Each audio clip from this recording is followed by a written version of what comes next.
Hello student, तो हम लोग देखने जा रहे हैं क्रैश कोर्स फेज 2 का लेक्चर नंबर 16। काफ़ी इंपॉर्टेंट लेक्चर है, सेंटर ऑफ मास और कोलिजन। देखो इस सेक्शन में से न्यूमेरिकल बड़े टाइट रहते हैं, तो ये मेरे कहने का मतलब ये है कि आप ये मान करके चलो कि इस सेक्शन के न्यूमेरिकल में जनरली स्टूडेंट को 1.5 मिनट से 2 मिनट लग जाता है। तो अब हमने क्या कर रखा है, हर चैप्टर की एक कैटेगरी तैयार कर रखी है कि किस चैप्टर में, जैसे लास्ट था ऑप्टिक्स, कुछ सेक्शंस में टाइम लग रहा था, कुछ आसानी से हो जा रहे थे। सिमिलरली यहाँ पर पूरा सेंटर ऑफ मास कोलिजन अगर न्यूमेरिकल बेस्ड रहता है, अगर एग्जाम में न्यूमेरिकल आता है तो मान के चलो न्यूमेरिकल में 1.5 से 2 मिनट लगेगा। अगर थ्योरेटिकल कंसेप्ट आता है तो अगेन हम लोग 30 से 45 सेकंड के अंदर कंप्लीट कर लेंगे। तो वैसे भी ज़्यादातर इसके अंदर न्यूमेरिकल ही रहते हैं, ठीक ना। कंसेप्ट के नाम पे बहुत छोटा सा कंसेप्ट है और वो हमारा जनरली आप जानते ही हो, जैसे आइसोलेटेड सिस्टम के ऊपर रहते हैं छोटे मोटे प्रॉब्लम, लीनियर मोमेंटम कंजर्वेशन के ऊपर कुछ छोटा मोटा कंसेप्ट रहता है।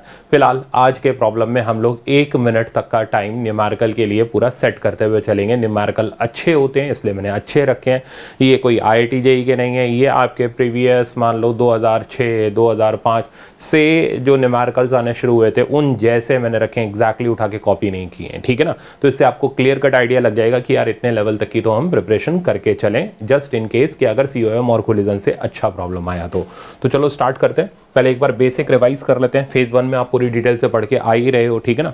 तो सेंटर ऑफ मास का अगर हमें पोजीशन वेक्टर निकालना है तो बहुत सिंपल है। सेंटर ऑफ मास पहले होता क्या है, जहाँ सारा का सारा मास कंसंट्रेटेड होता है। तो अगर आप सेंटर ऑफ मास का पोजीशन वेक्टर निकालना चाहते हो तो RCOM का फॉर्मूला हमारा sigma MR by sigma M, ठीक है ना। तो ये हो गया जनरल। एक्स कोऑर्डिनेट निकालना है तो आप R की जगह एक्स पुट कर दो, Y निकालना है तो Y और सिमिलरली Z पुट कर सकते हो। इसके बाद जो डिस्क्रीट मासेस होते हैं, ये तो हो गया डिस्क्रीट मास की बात। जो कंटिन्यूस मासेस होते हैं जैसे रॉड हो गई, रिंग हो गई, इनका हमें जनरली इंटीग्रेट करके निकालना पड़ता है सेंटर ऑफ मास। तो रॉड के इंटीग्रेशन का प्रॉब्लम मैंने रखा हुआ है, ठीक है ना। तरीका मैंने आपको फेज 1 में भी सिखाया था, यहाँ पर भी हम लोग एक बार वापस से देख लेंगे। फिर हमारे पास जैसा आप देख रहे हो मोशन ऑफ सेंटर ऑफ मास का कंसेप्ट आता है। तो वेलोसिटी निकालनी है तो वही पोजीशन को डिफरेंशिएट किया, m1 v1 plus m2 v2 and up to so on divided by m1 plus m2। Acceleration of centre of mass हो गया सिग्मा ma, मतलब total force acting on system, इसको हम एक्सटर्नल फोर्स बोलते हैं, divided by total mass. तो हमारे पास acceleration of centre of mass आ जाएगा। इस पे भी आपको न्यूमेरिकल मिलेगा। अच्छा, अब कुछ वही जानी पहचानी कुछ बॉडीज़ के सेंटर ऑफ मास हमें याद होने चाहिए, जिस पे आज एक ज़बरदस्त, मतलब आप समझ लो न्यूमेरिकल मैंने रखा हुआ, मज़े आ जाएंगे आपको लगाने में। अच्छा, बिल्कुल नया न्यूमेरिकल है, मतलब आपने बहुत कम प्रैक्टिस शीट के अंदर इस तरीके का प्रॉब्लम किया होगा, तो वैसा कुछ नया न्यूमेरिकल है बट आपके लेवल के अंदर है। अच्छा, अब जैसे आप देख रहे हो 2 पॉइंट मासेस है, इसका सेंटर ऑफ मास इनकी लाइन ज्वाइनिंग पर होता है। M1 से निकालना हो तो M2L bye M1 plus M2 आता है, M2 से निकालना हो तो M1L divided by M1 plus M2 आता है। अगर सेंटर ऑफ मास से इसकी दूरी x1 ले लें, इसकी दूरी x2 ले लें, तो इस सेंटर ऑफ मास के अबाउट जितना M1 x1 का प्रोडक्ट होगा उतना ही M2 x2 का प्रोडक्ट होगा, ठीक है ना। तो ये भी एक स्टैंडर्ड रिजल्ट माना जाता है जो कि हमें आज भी काम में आ जाएगा, ठीक है ना। सेंटर ऑफ मास के ऊपर कुछ एक स्पेशल प्रॉब्लम है। अच्छा, अब अगर हम स्क्वायर वगैरह देखें तो इसका सेंटर ऑफ मास जनरली इसके ज्योमेट्रिकल सेंटर के ऊपर होता है, तो वो स्क्वायर रेक्टेंगल का तो बहुत आसान है। इसके बाद आप ट्रायंगुलर प्लेट का सेंटर ऑफ मास देखोगे तो ये हमारा h/3 h, जहाँ पर इसकी वर्टिकल हाइट हो गई। यहाँ पर अगर हम सेमी सर्कुलर रिंग देखें तो सेमी सर्कुलर रिंग का जो सेंटर ऑफ मास होता है वो 2r/π के डिस्टेंस पर होता है, तो यहाँ से 2r/π के डिस्टेंस पर। इसी तरीके से अगर आप डिस्क देखोगे, ये बिल्कुल वही फेज 1 वाले डायग्राम्स है, तो आप देख करके आ रहे होगे तो आपको वापस से यहाँ पर वही दिखेंगे, चीज़ें तो सेम ही है। तो डिस्क का, हाफ डिस्क का 4r/3π, ये हमारे पास आ जाता है हेमीस्फेरिकल शेल, ठीक है ना। शेल यानी अंदर से खाली है, तो इसका सेंटर ऑफ मास r/2 पर। सॉलिड हेमीस्फीयर 3r/8 पर। ये हमारे पास सॉलिड कोन आ गया h/4 पर। ये हॉलो कोन आ गया h/3। इनके मतलब रिजल्ट्स आपको याद रहने चाहिए, ठीक है ना। एप्लीकेशन अभी हम देख लेंगे। फिर ये मैंने आपको एक कैविटी वाला कंसेप्ट सिखाया था कि अगर हम कुछ पोर्शन इसमें से काट लेते हैं तो सेंटर ऑफ मास इस लाइन ज्वाइनिंग पर पीछे की तरफ शिफ्ट हो जाता है, और इस रिमेनिंग बॉडी का डिस्टेंस निकालने का तरीका ये होता है कि अगर हम इन दोनों को मिला दें, रिमेनिंग को और कटेड को, तो ओरिजिनल बॉडी तैयार हो जाती है। इसलिए M रिमेनिंग X रिमेनिंग, ठीक है ना, या R रिमेनिंग जो नाम डालना हो, M कटेड X कटेड। तो ये हमारा सिंपल सा तरीका होता था। 1 लाइन के अंदर हम लोग यहाँ पर रिमेनिंग का सेंटर ऑफ मास निकाल सकते हैं। अच्छा, सिमिलरली अगर आप देखो इसके अंदर कुछ रिकॉइल के प्रॉब्लम भी रहते हैं कि जैसे आइसोलेटेड सिस्टम, तो वो आ ही गया। तो आइसोलेटेड सिस्टम वो सिस्टम होता है जिसपे कोई एक्सटर्नल फोर्स एक्ट नहीं करती। ऐसे सिस्टम में वेलोसिटी ऑफ सेंटर ऑफ मास तो रहती है, ठीक है ना, वो कांस्टेंट रहती है। अगर इनिशियली सिस्टम रेस्ट पर है तो फाइनली भी सेंटर ऑफ मास, सिस्टम मतलब सेंटर ऑफ मास की हम बात कर रहे हैं, तो इनिशियली अगर सेंटर ऑफ मास रेस्ट पर है तो फाइनली भी सेंटर ऑफ मास रेस्ट पर ही रहेगा, तो कांस्टेंट रहती है। एक्सेलरेशन ऑफ सेंटर ऑफ मास इसमें 0 रहता है। इस आइसोलेटेड सिस्टम में पार्टिकल तो मूव कर सकते हैं, बट उनका सेंटर ऑफ मास मूव अगर कर रहा होगा तो करता ही रहेगा, और अगर रेस्ट पर होगा तो रेस्ट पर ही रहेगा। ऐसे में पार्टिकल कहाँ पर आकर के मिलते हैं, अपने जो सेंटर ऑफ मास होता है उस पे आकर के पार्टिकल मिल रहे होते हैं, अगर वो मूव करने की कोशिश करते हैं तो इस पे भी हमारे पास एक न्यूमेरिकल मिलेगा। ओके, इसके अलावा इसके अंदर मैंने आपको बहुत सारे सिस्टम सिखाए थे फेज 1 में, जैसे गन बुलेट सिस्टम था तो वहाँ रिकॉइल का हमारा फॉर्मूला बनता था। मैन बोट सिस्टम था तो रिकॉइल निकालने का जो मैंने फॉर्मूला दिया था वो एज इट इज है यहाँ पर, x recoil minus sigma m x relative. ये आपको तभी समझ आएगा जब आप कंसेप्ट वहाँ पर सीख करके आ रहे होगे। M plus sigma m, sigma m में उन पार्टिकल्स का मास होता था जिनका हम रिलेटिव मोशन ऑब्जर्व करते थे। वेलोसिटी निकालनी है तो बस खाली इसका नाम चेंज कर दो, v recoil equals to minus sigma m v relative by m plus sigma m. इस पे आज आपको काफ़ी अच्छे न्यूमेरिकल प्रॉब्लम मिलने वाले हैं जो रिक्वाइल का कंसेप्ट है उसके ऊपर। अब स्टार्ट करते हैं, ठीक है ना। लो भाई शुरू हो जाओ। तो आपका पहला प्रॉब्लम स्टार्ट होता है यहाँ से, और जैसा मैंने बोला है तकरीबन आपको 1 मिनट का टाइम मिलेगा सेंटर ऑफ मास के प्रॉब्लम में, क्योंकि इसमें जनरली थोड़ा टाइम लग जाता है। तो स्टार्ट करो आप इसको, 1 मिनट का टाइम मैं आपको दे रहा हूँ।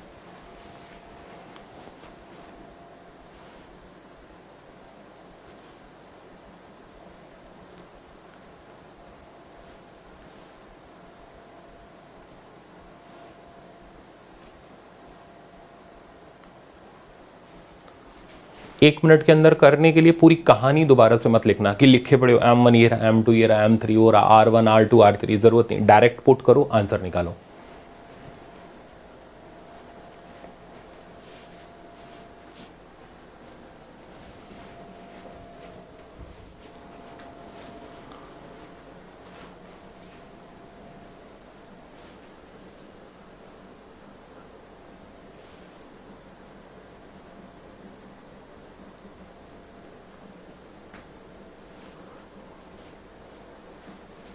तो आप कहोगे सर पहले प्रॉब्लम में ही ज़्यादा टाइम लग गया, मैं इसको रोक रहा हूँ। देखो मैंने पहले ही बोला था प्रॉब्लम मुश्किल नहीं है, कोई इस प्रॉब्लम को मुश्किल नहीं कह सकता, जो कह सकता है वो बोर्ड देने लायक भी नहीं होएगा। तो ये simple position vector of centre of मास का प्रॉब्लम है, बट कैलकुलेशन है। तो ऐसे ही सेंटर ऑफ मास के अंदर प्रॉब्लम्स में कहीं पर कैलकुलेशन है, कहीं दिमाग लगाना है, तो वही टाइम लगेगा। चलो कैलकुलेट करते हैं। तो हमें करना क्या है, हमें दे रखे हैं पार्टिकल्स 10 ग्राम 20 ग्राम 30 ग्राम 40 ग्राम, इनके पोजीशन वेक्टर्स दे रखे हैं, हमें position vector of centre of mass निकालना है। बिना टाइम वेस्ट ये डायरेक्ट स्टार्ट करते हैं। तो आरसीएम का फॉर्मूला हो गया sigma m r by sigma m, formula लिखने की जरूरत नहीं है। तो हर किसी का एम और आर मल्टीप्लाई करते जाओ, यूनिट कन्वर्जन में की मास में जरूरत नहीं है, क्योंकि ऊपर अगर मास ग्राम में होगा तो नीचे भी ग्राम में, तो वो कैंसिल आउट हो जाएगा, ठीक है ना। तो M1 R1 करें, हाँ ये थोड़ा देख के करना। तो M1 R1 यानी 10 इसमें मल्टीप्लाई करना है, तो रिजल्ट आया 10i plus 20j plus 30k, ठीक है। ये हो गया M1 R1 का प्रोडक्ट। अब हमें M2 R2 करना है। तो M2 R2 अगर हम करें तो ये हो गया M1 R1, यहाँ मैं कॉमा लगा देता हूँ, ठीक है ना। M2 है 20, R2 ये रहा, तो रिजल्ट आ गया प्लस, अब हमें 20 से मल्टीप्लाई करना है, minus 20i plus 40j plus 20k, ठीक है। अब इसी तरीके से M3 R3, M3 की वैल्यू में 30 दे रखी है, R3 ये रहा, तो 30 से इसे मल्टीप्लाई करना है, तो माइनस 30i, ठीक है। और आगे आ गया माइनस 60j, और लास्ट टर्म हमारे पास आ गया प्लस 30k, अभी भी बाकी है। अब हमें 40 से इसमें मल्टीप्लाई करना है, तो रिजल्ट मिलेगा प्लस 40i, अगला हो जाएगा 0, और लास्ट टर्म हो जाएगा माइनस 80k, ठीक है। और डिवाइडेड बाय टोटल मास का सम, टोटल मास का सम देखोगे 4 3 7 2 9 1 10, तो ये 100 आ जाएगा। अब हम इसे सिंप्लीफाई कर लेते हैं। देखो पहले आई कैप वाला सिंप्लीफाई करते हैं। तो ये आई कैप में हो गया 10, ये हो गया माइनस 20, इधर हो गया माइनस 30, और इधर हो गया 40। तो अगर टोटल सम देखें 40 और 10 हो गया 50, 30 और 20 हो गया 50, तो 0 आई कैप। नीचे 100 का कोई काम अभी है नहीं, बाद में देख लेंगे। अब जे कैप वाला टर्म देखते हैं। तो 20 जे कैप, 40 जे कैप, 60 जे कैप, यहाँ 60 जे कैप कैंसिल आउट हो गया, तो ये आ गया 0 जे कैप। अब एक बार जरा ऑप्शन पे नजर मार लो, 0 आई कैप 0 जे कैप, एक ही मिल रहा है भाई, टिक मारो। तो फिर भी सॉल्व कर लेना, आपको ये मिल जाएगा। तो ऑप्शन नंबर बी इसका राइट आंसर है। देखो टाइम लगा, मुश्किल नहीं था, ठीक है ना। तो इसी तरीके से सीओएम में टाइम लगेगा, मुश्किल इतने नहीं है, ठीक है ना। अगर कंसेप्ट आते हैं तो चीजें आसान है। चलो आगे चलते हैं। ये प्रॉब्लम है इसमें आपको टाइम लगेगा, तो मैं आपको इसमें दे रहा हूं, कितने दूं, 1 मिनट 15 सेकंड तक का टाइम। मजेदार प्रॉब्लम है, थोड़ा शायद आप हिल गए होगे इस प्रॉब्लम को देख के। पढ़ो आराम से। ये पी क्यू, इसका नाम आर है और ये एस है।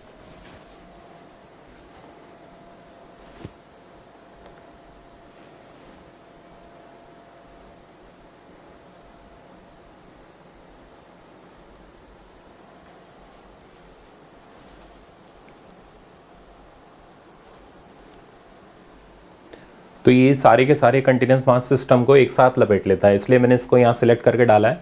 आपके एग्जाम में इसमें से जैसे ये 4 डायग्राम दिख रहे हैं ना, आपको कोई 2 दे देगा कंपेयर करने को, तो परेशान मत होना, ये मत सोचना मैंने IIT का दे दिया सवाल, नहीं, और आपके लिए इसको मॉडिफाई किया जा सकता है। और आइडेंटिफाई करना है रॉन्ग ऑप्शन।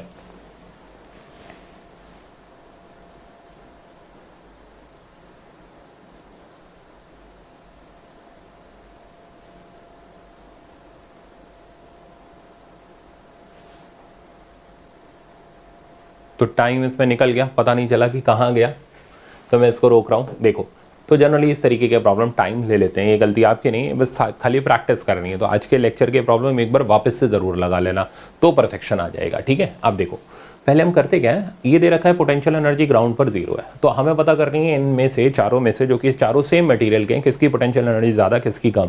पहले तो मास नहीं दिया, अगर मास दे देता थोड़ा रहम होता हमारे ऊपर, पर मास भी नहीं दिया, तो मटेरियल सेम है तो हमें मास लिखना पड़ेगा। तो मास ऑफ पी लिखे तो डेंसिटी इंटू वॉल्यूम, वॉल्यूम हो गया 4/3 पाई r क्यूब, रेडियस हो गया d/2, तो d क्यूब बाई 8। तो इसको सिंप्लीफाई कर लेते हैं, तो ये 4 से ये कैंसिल होगा, नीचे 2 आ जाएगा, तो π/6 बनेगा, तो रो d क्यूब इंटू π/6, ये हो गया मास।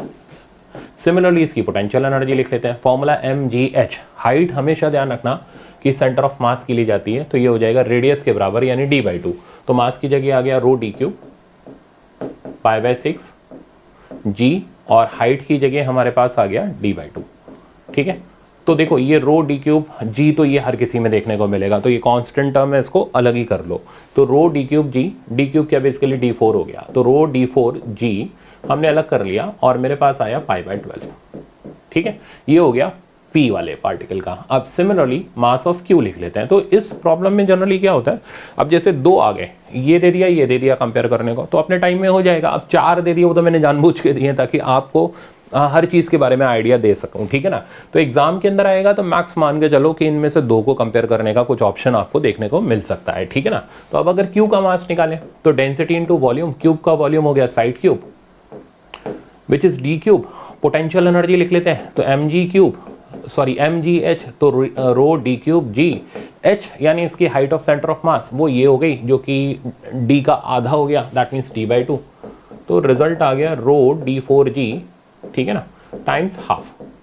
सिमिलरली मास ऑफ हम निकालते हैं r। अब देखो इतना दोनों निकालना होता तो आराम से आ गया था ना 1 मिनट के अंदर, तो दिक्कत कहाँ है, तो कंसेप्ट आना चाहिए हमें बेसिकली। ठीक है ना, वो लेंथ प्रॉब्लम की हम घटा बढ़ा सकते हैं अपने सिचुएशन के हिसाब से। तो मास ऑफ r अगर हम कैलकुलेट करें तो डेंसिटी, वॉल्यूम कोन का होता है 1/3 πr²। अच्छा, अब कई बच्चों को कोन का वॉल्यूम भी नहीं याद होगा, पूछ रहे होंगे एक दूसरे कितना होता है कोन का वॉल्यूम, तो क्लास के अंदर जनरली यही होता है, कोन का वॉल्यूम भूल जाते हैं लोग। तो 1/3 पाई, r हो गया d/2, तो d²/4, हाइट की जगह d आ गया, तो इसको मैं सिंप्लीफाई करूं तो रो d क्यूब π/12। ठीक है ना, अब पोटेंशियल एनर्जी मैं r की लिख रहा हूं, तो mgh, तो रो d क्यूब d4 कर दे रहा हूँ, g कर दे रहा हूँ π/12, और हाइट की जगह हमारे पास अब सॉलिड कोन का सेंटर ऑफ मास h/4 की हाइट पर होता है, यानी d/4 आ गया, तो 1/4 बचा, d मैंने उधर मल्टीप्लाई कर दिया, तो रो d क्यूब g π/48। ठीक है ना, ये हो गया हमारे पास किसका, r का पोटेंशियल एनर्जी। लास्ट s का पोटेंशियल एनर्जी निकालने के लिए s का मास निकालना पड़ेगा, तो डेंसिटी इंटू वॉल्यूम, सिलेंडर का वॉल्यूम πr², तो ये 3 हटा देते हैं, तो वॉल्यूम आ जाएगा रो d क्यूब, ठीक है ना, और π/4। पोटेंशियल एनर्जी लिखते हैं, तो पोटेंशियल एनर्जी होगी mg, नहीं इसमें 3 मत हटा देना, हाइट इसकी सेंटर ऑफ मास की कितनी होगी, d/2 पर होगी। ठीक है ना, ये थोड़ा ध्यान देना, तो d/2 से मल्टीप्लाई करना है, तो rho d cube d4 g into π/8 आ गया। अब इन चारों में अगर आप चेक करो तो इसमें π/12 आ रहा है, 1/2 आ रहा है, 48 आ रहा है, 8 आ रहा है, कंपैरिजन करना भारी पड़ेगा, तो डिनोमिनेटर कॉमन कर लो। तो डिनोमिनेटर देखोगे तो 48 है, तो ऐसा करो इसमें 6 से मल्टीप्लाई, इसमें 6 से मल्टीप्लाई, तो this is proportional to 6 pi by 48। हो गया ना कंपैरिजन आसान। ये प्रोपोर्शनल टू पाई बाय 48, इसमें क्या करना है हमें 24 से मल्टीप्लाई करना है, तो प्रोपोर्शनल टू 24 बाय 48, ठीक है। और इसमें हमें 4 से मल्टीप्लाई करना है, तो 4 पाई बाय 48। अब चेक कर लो कौन सबसे बड़ा है, तो आई थिंक इसके अंदर 24 पाई बाय 48, 24 बाय 48 ही बड़ा है, क्योंकि 6 पाई तो समथिंग 18 पॉइंट समथिंग होता है, ठीक है ना। तो ये 24 वाला टर्म सबसे बड़ा है, तो हम ये कह सकते हैं यू क्यू इज मैक्सिमम। तो मैं इसको टाइमर को इधर शिफ्ट कर रहा हूँ, तो यू क्यू सबसे ज़्यादा है। फिर कौन है, अगला नंबर लगेगा फिर ऑब्वियसली 6 पाई का, सॉरी मतलब यू एस, ठीक है ना। और फिर अगला नंबर हमारे पास लगेगा इसका यूपी का, और फिर लास्ट में आ जाएगा यू आर। तो ये प्रॉपर ऑर्डर रहा पोटेंशियल एनर्जी का। अब एक एक ऑप्शन देख लेते हैं, तो US greater than UP, US greater than UP, तो ये ऑप्शन तो करेक्ट है, राइट आंसर नहीं है क्योंकि हमें रॉन्ग वाला देखना है इसमें। U Q greater than US, तो ये ऑप्शन भी हमारा करेक्ट है। UP greater than U Q, तो UP less than U Q है, तो ये ऑप्शन रॉन्ग हो गया। US greater than U are, तो ये ऑप्शन भी हमारा करेक्ट हो गया। तो हमें ढूंढना था इनकरेक्ट, तो हमारा राइट आंसर इसमें थर्ड था ना। मजेदार सवाल। तो अब ये नहीं, लेंथ माना मैंने बड़ी थी, बट इसमें एटलीस्ट 2 का तो हम कर ही सकते हैं। तो अगर हम ये करते ही नहीं तो फिर हम एग्जाम के अंदर फिर क्या होता है, 2 वाले आते तो भी छटपटाते रहते। अब एटलीस्ट ये तो है कि आपने प्रॉब्लम देख लिया, आएगा तो आपके लिए नया नहीं रहेगा। चलते हैं आगे। अब ये प्रॉब्लम तो यार जाना पहचाना है, इसके लिए मैं आपको सिर्फ 45 सेकंड दे रहा हूँ। रॉड की लीनियर डेंसिटी दे रखी है, सेंटर ऑफ मास ढूंढना, ये आपका जनरल प्रॉब्लम है, देखा हुआ प्रॉब्लम है, फटाफट से करो।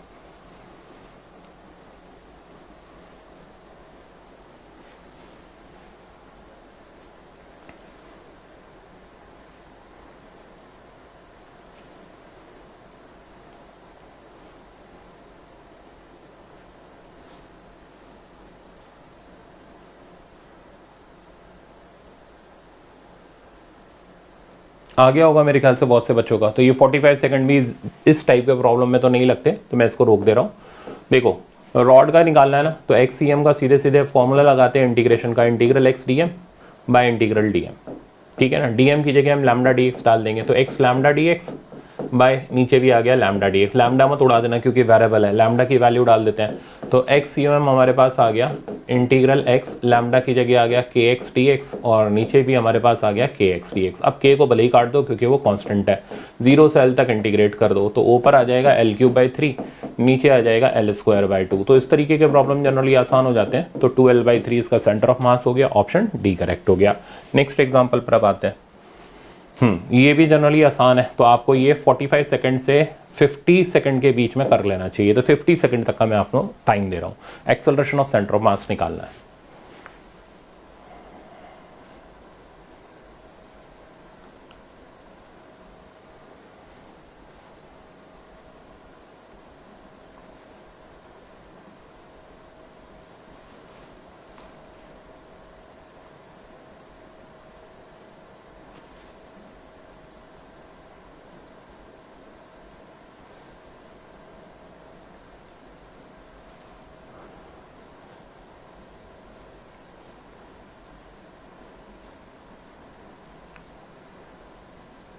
तो ये आ गया आप लोगों का, ठीक है ना। इस तरीके के प्रॉब्लम जनरली जो कॉमन है, इनमें आपको टाइम नहीं लग रहा, मैं इसको रोक दे रहा हूँ। अब देखो, और है भी वैसे भी आसान, इतना आपको आना ही चाहिए। तो मास ऑफ ए ये हमें दे रखा है 2 kg और ये हमें दे रखा है 1 kg। इतना तो आप वैसे भी कर ही लेते हो आराम से। तो नीचे इधर लग गया 2g, इधर नीचे लग गया 1g, ठीक है ना। एक्सेलरेशन का डायरेक्शन ये हो गया, तो पहले हम एक्सेलरेशन निकालेंगे, फिर हम acceleration of centre of mass निकाल लेंगे, sigma m a by sigma m करके, ठीक है ना। तो एक्सेलरेशन की वैल्यू आ गई चलाने वाला 2g माइनस रोकने वाला 1g, टोटल मास हो गया 3, तो रिजल्ट बना g/3। Acceleration of centre of mass निकालना है, तो अच्छा वेक्टर की ज़रूरत नहीं है, मोशन सिर्फ एक ही एक्सिस y एक्सिस पर है, साइन से काम चला लेंगे, ऊपर पॉजिटिव नीचे की साइड नेगेटिव। तो m1a1 यानी 1 इंटू g/3 ये पॉजिटिव हो गया, m2a2 यानी -2 इंटू g/3 ये नेगेटिव हो गया, divided by m1 plus m2 यानी 3 हो गया। तो आंसर आ गया -g/9। माइनस क्या इंडिकेट कर रहा है कि ये डाउनवर्ड डायरेक्शन में होगा, तो acceleration of centre of mass is g/9 and downward direction first correct हो गया ना, सिंपल। ये चलते हैं आगे। ये प्रॉब्लम के लिए सिर्फ आपको 45 सेकंड मिलेगा, करो complete.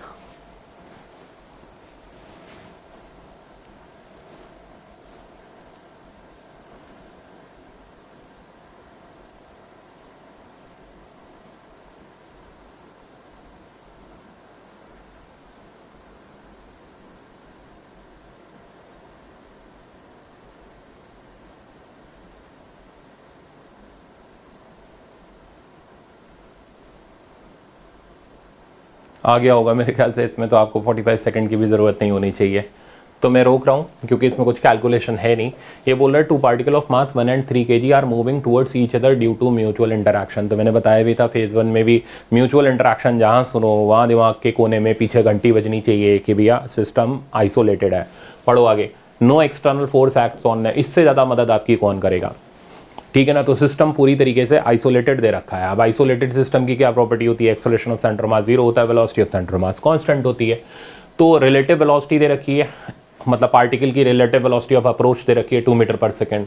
Velocity of centre of mass जो कि मेन मुद्दे का काम है, दैट इज 0.5 मीटर पर second. When relative velocity become this then velocity of centre of mass, कुछ नहीं करना भाई, 0.5 ही रहेगा क्योंकि वो चेंज ही नहीं होगा, इसलिए मैंने कहा था इसमें टाइम ही नहीं लगेगा आपको। ओके, अब आता है ये प्रॉब्लम, इसमें आपको टाइम लगेगा, तो 1 मिनट तक का मैं टाइम दे रहा हूं आपको, ठीक है ना। वैसे आपको जल्दी कर लेना चाहिए, टफ नहीं है प्रॉब्लम, करो।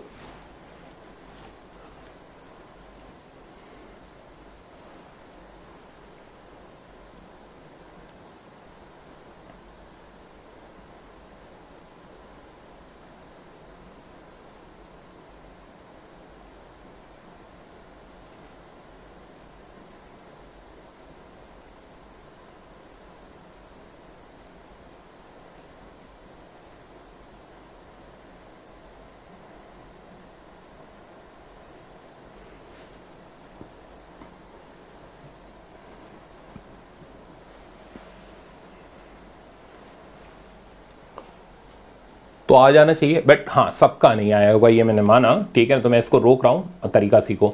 ये बोल रहा है 3 इंटरैक्टिंग पार्टिकल, पता चल गया ना, सिस्टम आइसोलेटेड है तो सेंटर ऑफ मास की वेलोसिटी कांस्टेंट होगी, मोमेंटम सिस्टम का कंजर्व्ड होगा। अब ये कहना क्या चाह रहा है, 3 interacting particle of mass 100, 200, 400 each having velocity 20 metre पर second along X Y and Z axis, ठीक है ना। तो इनिशियल हमें यहाँ बोल लो सेंटर ऑफ मास की वेलोसिटी मिल गई या इनिशियल मोमेंटम मिल गया। Due to the force of interaction third particle stop moving, तो V3 0 हो गया। और फिर बोल रहा है V2 की वैल्यू ये रही, तो V1 कितना होगा। तो यार सीधे सीधे हम क्या करने वाले हैं, या तो मोमेंटम कंजर्वेशन लगा लो या COM की इनिशियल फाइनल वेलोसिटी को कांस्टेंट कर लो। तो बेहतर है मोमेंटम कंजर्वेशन लगा लेते हैं, एक लाइन का काम होगा, खत्म हो जाएगा। तो PI equals to PF, initial momentum तो 100, ये जा रहा है 20 मीटर पर सेकंड से एक्स एक्सिस की तरफ, दूसरा 200 ये भी जा रहा है 20 मीटर पर सेकंड से वाई एक्सिस की तरफ, तीसरा पार्टिकल है कितने मास का 400, ये जा रहा है 20 मीटर पर सेकंड से जे कैप की तरफ। तो ये हो गया इनिशियल मोमेंटम। फाइनल मोमेंटम लिखते हैं, थर्ड वाला पार्टिकल रेस्ट पर आ गया तो इसका मोमेंटम 0 हो गया, थोड़ा दूर करके लिखता हूँ, तो इसका मोमेंटम 0 हो गया। सेकंड वाले पार्टिकल का मोमेंटम हो गया कितना 10J और 5K की तरफ इसकी वेलोसिटी है, तो 200 इंटू 10 जे कैप प्लस 200 इंटू 5, ठीक है, के कैप। और थर्ड वाले का 0 था, हमें फर्स्ट वाले का ढूंढना है, तो 100 इंटू V1 वैक्टर। तो अब यहाँ से आप आराम से इसको ढूंढ सकते हो। तो क्या करना है, J वाला J के साथ अटैच करो, K वाला K के साथ, I वाला I के साथ। पहले 100 को उड़ा दो तो थोड़ी कैलकुलेशन में आसानी हो जाएगी हमें। तो ये 2 डेसिमल चले गए, इधर बचा 20I कैप, ठीक है। यहाँ आ गया 40 जे कैप, यहाँ आ गया हमारे पास 80, ये क्या था, ये था के कैप, ठीक है, के गायब हो गया उसका, तो 80 के कैप। ये भी देख लेना, पता चले के लिखते लिखते आई लिख गए, ठीक है ना, के 2 डंडे गायब हो गए तो बाद में दिक्कत हो जाएगी। तो V1 वैक्टर प्लस यहाँ पर आ गया 20 जे कैप, यहाँ पर आ गया 10 के कैप। बस लास्ट स्टेप, यहाँ से V1 वैक्टर की वैल्यू लो, तो V1 वैक्टर की वैल्यू आ गई 20I कैप, ये इसमें से माइनस हुआ 20 जे कैप, ठीक है ना, और ये इसमें से माइनस हुआ 70 के कैप। ऑप्शन चेक करो, तो 20I कैप प्लस 20 जे कैप प्लस 70 के कैप, तो ऑप्शन हमें फर्स्ट वाला मिल गया। मुश्किल कहाँ था, सही था ना। तो इस तरीके के प्रॉब्लम लगाना सीख लो आप, ठीक है ना। इस तरीके से ही कुछ मिलता जुलता प्रॉब्लम आपका सेंटर ऑफ मास का एग्जाम में रहना चाहिए, या थ्योरी रहेगी, थ्योरी आराम से हो जाएगी इसकी। चलते हैं आगे। अब ये अपना वही पेटेंटेड प्रॉब्लम, तो ये तो आपको कर लेना चाहिए। इसके लिए आपको मिल रहा है वही 45 सेकंड से 1 मिनट जनरली लग जाएगा कैलकुलेशन में, करो।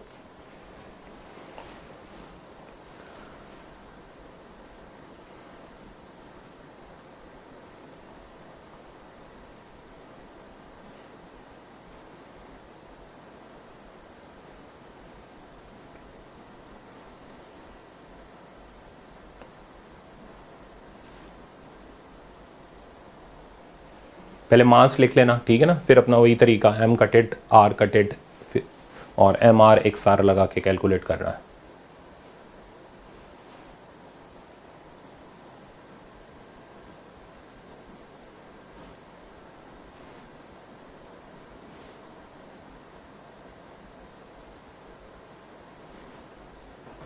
तो आई थिंक अब इसको रोक देते हैं। आंसर इसका -r/20 है, ठीक है ना, मेरे ख्याल से आ गया होगा। जिन बच्चों ने प्रैक्टिस करी देखो उनके आंसर आएंगे। अब जिन्होंने कभी किया नहीं और अचानक से फेज़ 2 देख रहे हो तो झटका लगेगा यार, फिर सवाल नहीं होंगे। तो आप पहले फेज़ 1 देखो फिर आओ इस पर। तो हमें दे रखा है प्लेट जिसका रेडियस r है, इसमें से हमने r/4 रेडियस की ये पोर्शन रिमूव कर ली। तो पहले मास ऑफ कटेड लिखना पड़ेगा, तो density into area of cutted, area of cutted हो गया पाई आर स्क्वायर, ठीक है ना, तो this is pi are square by 16। Okay, अब मास ऑफ रिमेनिंग लिखना पड़ेगा, तो total mass sigma pi are square में से इसका कटेड का मास माइनस कर देते हैं, sigma pi are square by 16, तो ये बचेगा 15/16 pi are square into sigma. तो अब देखो sigma pi are square by 16 दोनों में से कॉमन है, इसकी जगह 1 आ गया, इसकी जगह 15 आ गया, तो दोनों के मास इसकी जगह 1 और 15 पुट करके काम चला लेंगे, कैलकुलेशन बच जाएगी। तो अब थ्योरी लगा दो, ठीक है ना, तो x r m r x r equals to m cutted x cutted. Sign wise अगर पुट करना है तो ये ओरिजिन है तो शिफ्टिंग इधर साइड पर होगी रिमेनिंग की, तो नेगेटिव साइन के साथ हम इसका कोऑर्डिनेट डालेंगे, ठीक है ना। तो एक्स आर की वैल्यू हमारे पास आ गई, एम कटेड कितना है 1, ये आ गया 15, एक्स कटेड, अब एक्स कटेड क्या होता है यहां से यहां तक का दूरी, तो दिस इज 3r/4, तो 3r/4 मैंने इधर पुट करा तो रिजल्ट आ गया r/20। तो परफेक्ट कोऑर्डिनेट लिखना है, साइन माइनस लगाओ, -r/20, option number A correct. चलते हैं आगे।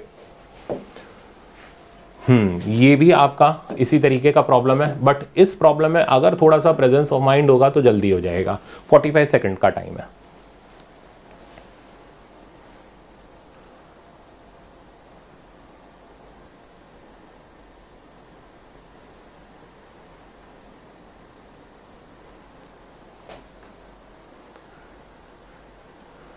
ठीक है ना, थोड़ा सा दिमाग लगा लेना, आपका आंसर आ जाएगा डायरेक्ट।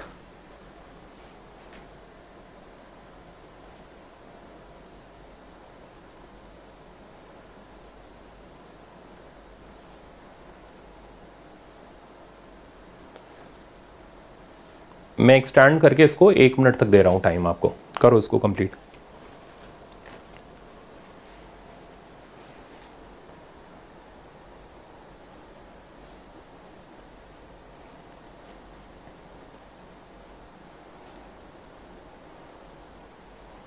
तो अब रोक रहे हैं इसको। इसका करेक्ट आंसर है a/6√2। देखो बहुत सिंपल सा है, ये 1/4 पोर्शन ऑफ स्क्वायर है, तो आप इसका मास निकालने के पीछे क्यों पड़े हुए हो, थोड़ा सा दिमाग लगाने को मैंने बोला। अगर इसका मास m ले लें तो बाकी बचा हुआ कितना 3 ही तो ऐसा पोर्शन और बचेगा, उसका मास 3m हो जाएगा। चल गया काम हमारा। ये थोड़ा ना है कि आप लगे ही पड़े हो मास निकालो, वहां मास निकालो जहां हमें आइडिया नहीं लग रहा। जैसे पिछले प्रॉब्लम में अब हमें नहीं पता था वो सर्कुलर डिस्क पूरे सर्कल का कितना फ्रैक्शन होगी, तो वहां हमें मास की जरूरत थी, ठीक है ना। मैं डायग्राम वापस से यहाँ पर ले रहा हूँ। तो ये हमने मान लिया m मास का पोर्शन है, ठीक है, इस पोर्शन का मास m है। अब इसका सेंटर ऑफ मास ये रहा। अब कैसे निकाले कि ये सेंटर ऑफ मास कितनी दूरी पर है, मैं थोड़ा सा डायग्राम करेक्ट करूं पहले। ये अब प्रॉपर आया, ये ओरिजिन हो गया। तो सेंटर ऑफ मास इसका स्क्वायर का, छोटे स्क्वायर का, वो इसके सेंटर पर होगा। अब इसकी साइड कितनी है उसके लिए भी छोड़ो, आप ये डायगोनल देख लो यार, ये पूरा डायगोनल हो गया, कितना होता है √2a, स्क्वायर की साइड अगर हम a ले ले तो, है ना, तो ये हो गया √2a, तो आधा डायगोनल हो गया a/√2, ये उसका भी आधा हो गया, तो ये हो गया कटेड का cm a/2√2 के डिस्टेंस पर, ठीक है ना। अब आप इसको रिमूव करोगे तो रिमेनिंग बॉडी का सेंटर ऑफ मास यहाँ पर आ जाएगा, इसके लाइन ज्वाइनिंग पर पीछे की तरफ, तो ये हो जाएगा XR, है ना, और ये हो जाएगा x कटेड। बस अब आइडेंटिटी लगा दो, तो MR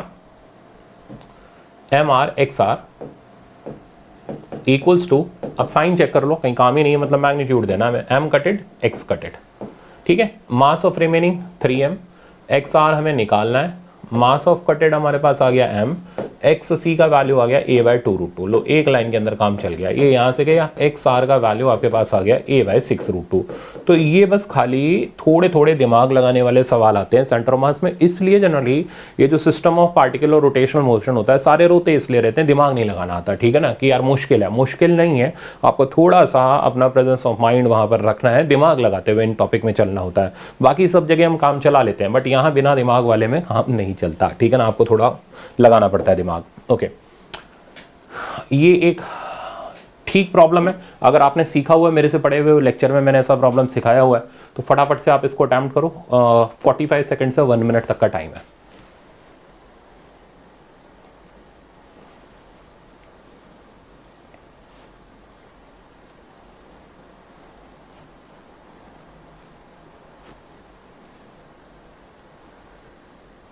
मैन का distance with respect to ground निकालना है।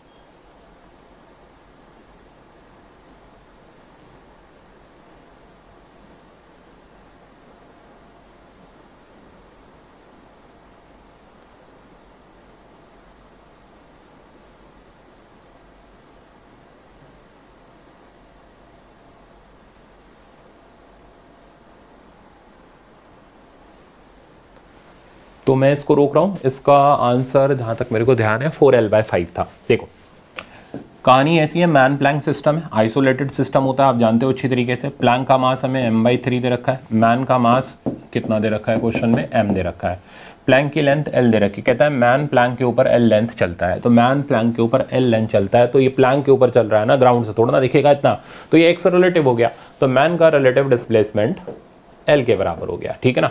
तो मैन आगे जाएगा तो प्लैंक पीछे रिक्वाइल करेगा, सिस्टम का सेंटर ऑफ मास कहीं मूव नहीं करेगा, वो जहाँ पहले था वो बाद में भी वहीं रहेगा, क्योंकि सिस्टम आइसोलेटेड है। तो हम निकाल लेते हैं एक्स रिक्वाइल। तो रिक्वाइल ये कितना किया पीछे, पहले वो कैलकुलेट कर लेते हैं। तो फॉर्मूला आपको याद ही है, तो -σ mx रिलेटिव बाय m + σ, ठीक है। इसको मैं सिंप्लीफाई कर रहा हूँ, तो एक्स रिक्वाइल का फॉर्मूला हमारे पास आ गया minus mass of man is capital M, x relative is L by mass of plank is m/3 plus mass of man is m।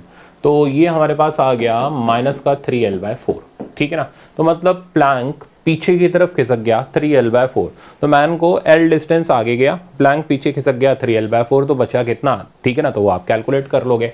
Sorry मैंने आपको आंसर शायद गलत दे दिया, 3l/4, हाँ ये थोड़ा सा गलत आ गया, l/4 इसका आंसर होना चाहिए, ठीक है। तो एक्चुअल डिस्प्लेसमेंट ऑफ मैन निकालते हैं, तो ये हो गया x relative plus x recoil. तो x रिलेटिव हो गया हमारे पास कितना था, l -3l/4, तो l/4, तो ये इसका करेक्ट आंसर है। सॉरी मैंने आपको गलत बताया था, तो ऑप्शन हो गया हमारा बी करेक्ट। तो l/4 डिस्टेंस मैन एक्चुअली में ग्राउंड के रिस्पेक्ट में मूव किया। चलते हैं आगे। नेक्स्ट प्रॉब्लम ये आपका ये अच्छा प्रॉब्लम है, इसको भी आपको 45 सेकंड से 1 मिनट तक का टाइम लगना चाहिए। हाँ इसका आंसर 5r/4 है, मैं थोड़ा सा वो आंसर मिसमैच हो गया, इसका उधर बोल गया था आंसर में, सॉरी।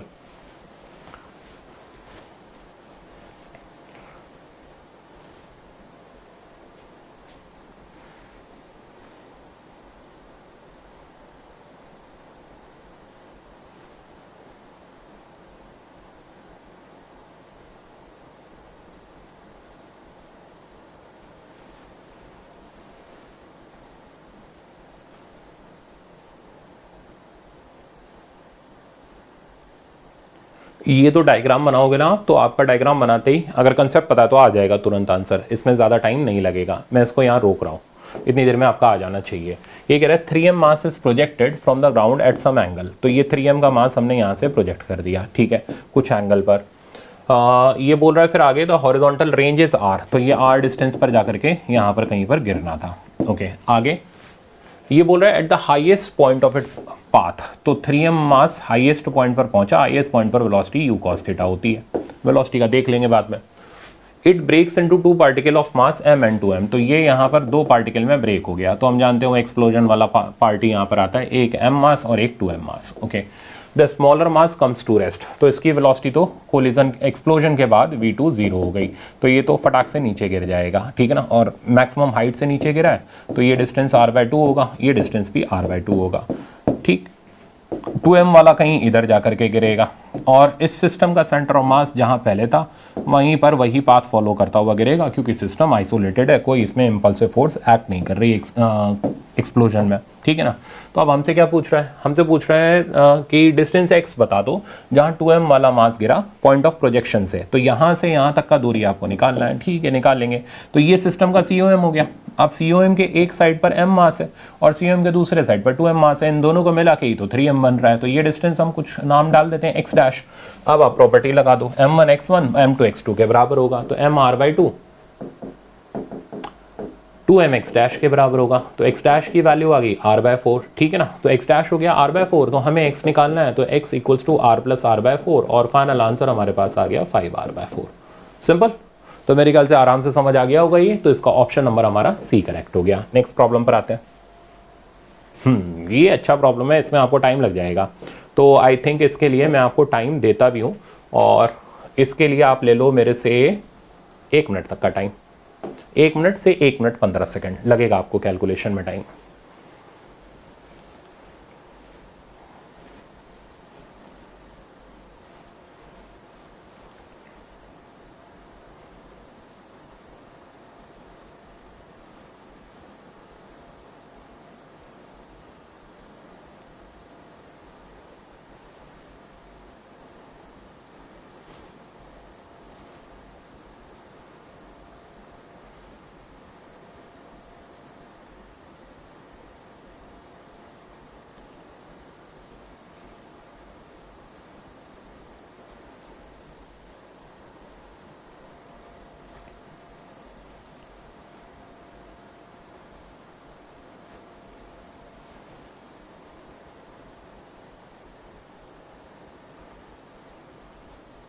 तो मेरे ख्याल से तो काफ़ी स्टूडेंट्स का आ गया है इस टाइप से आंसर, ठीक है, आपकी तैयारी अच्छी चल रही है, मैं इसको अब रोक रहा हूँ।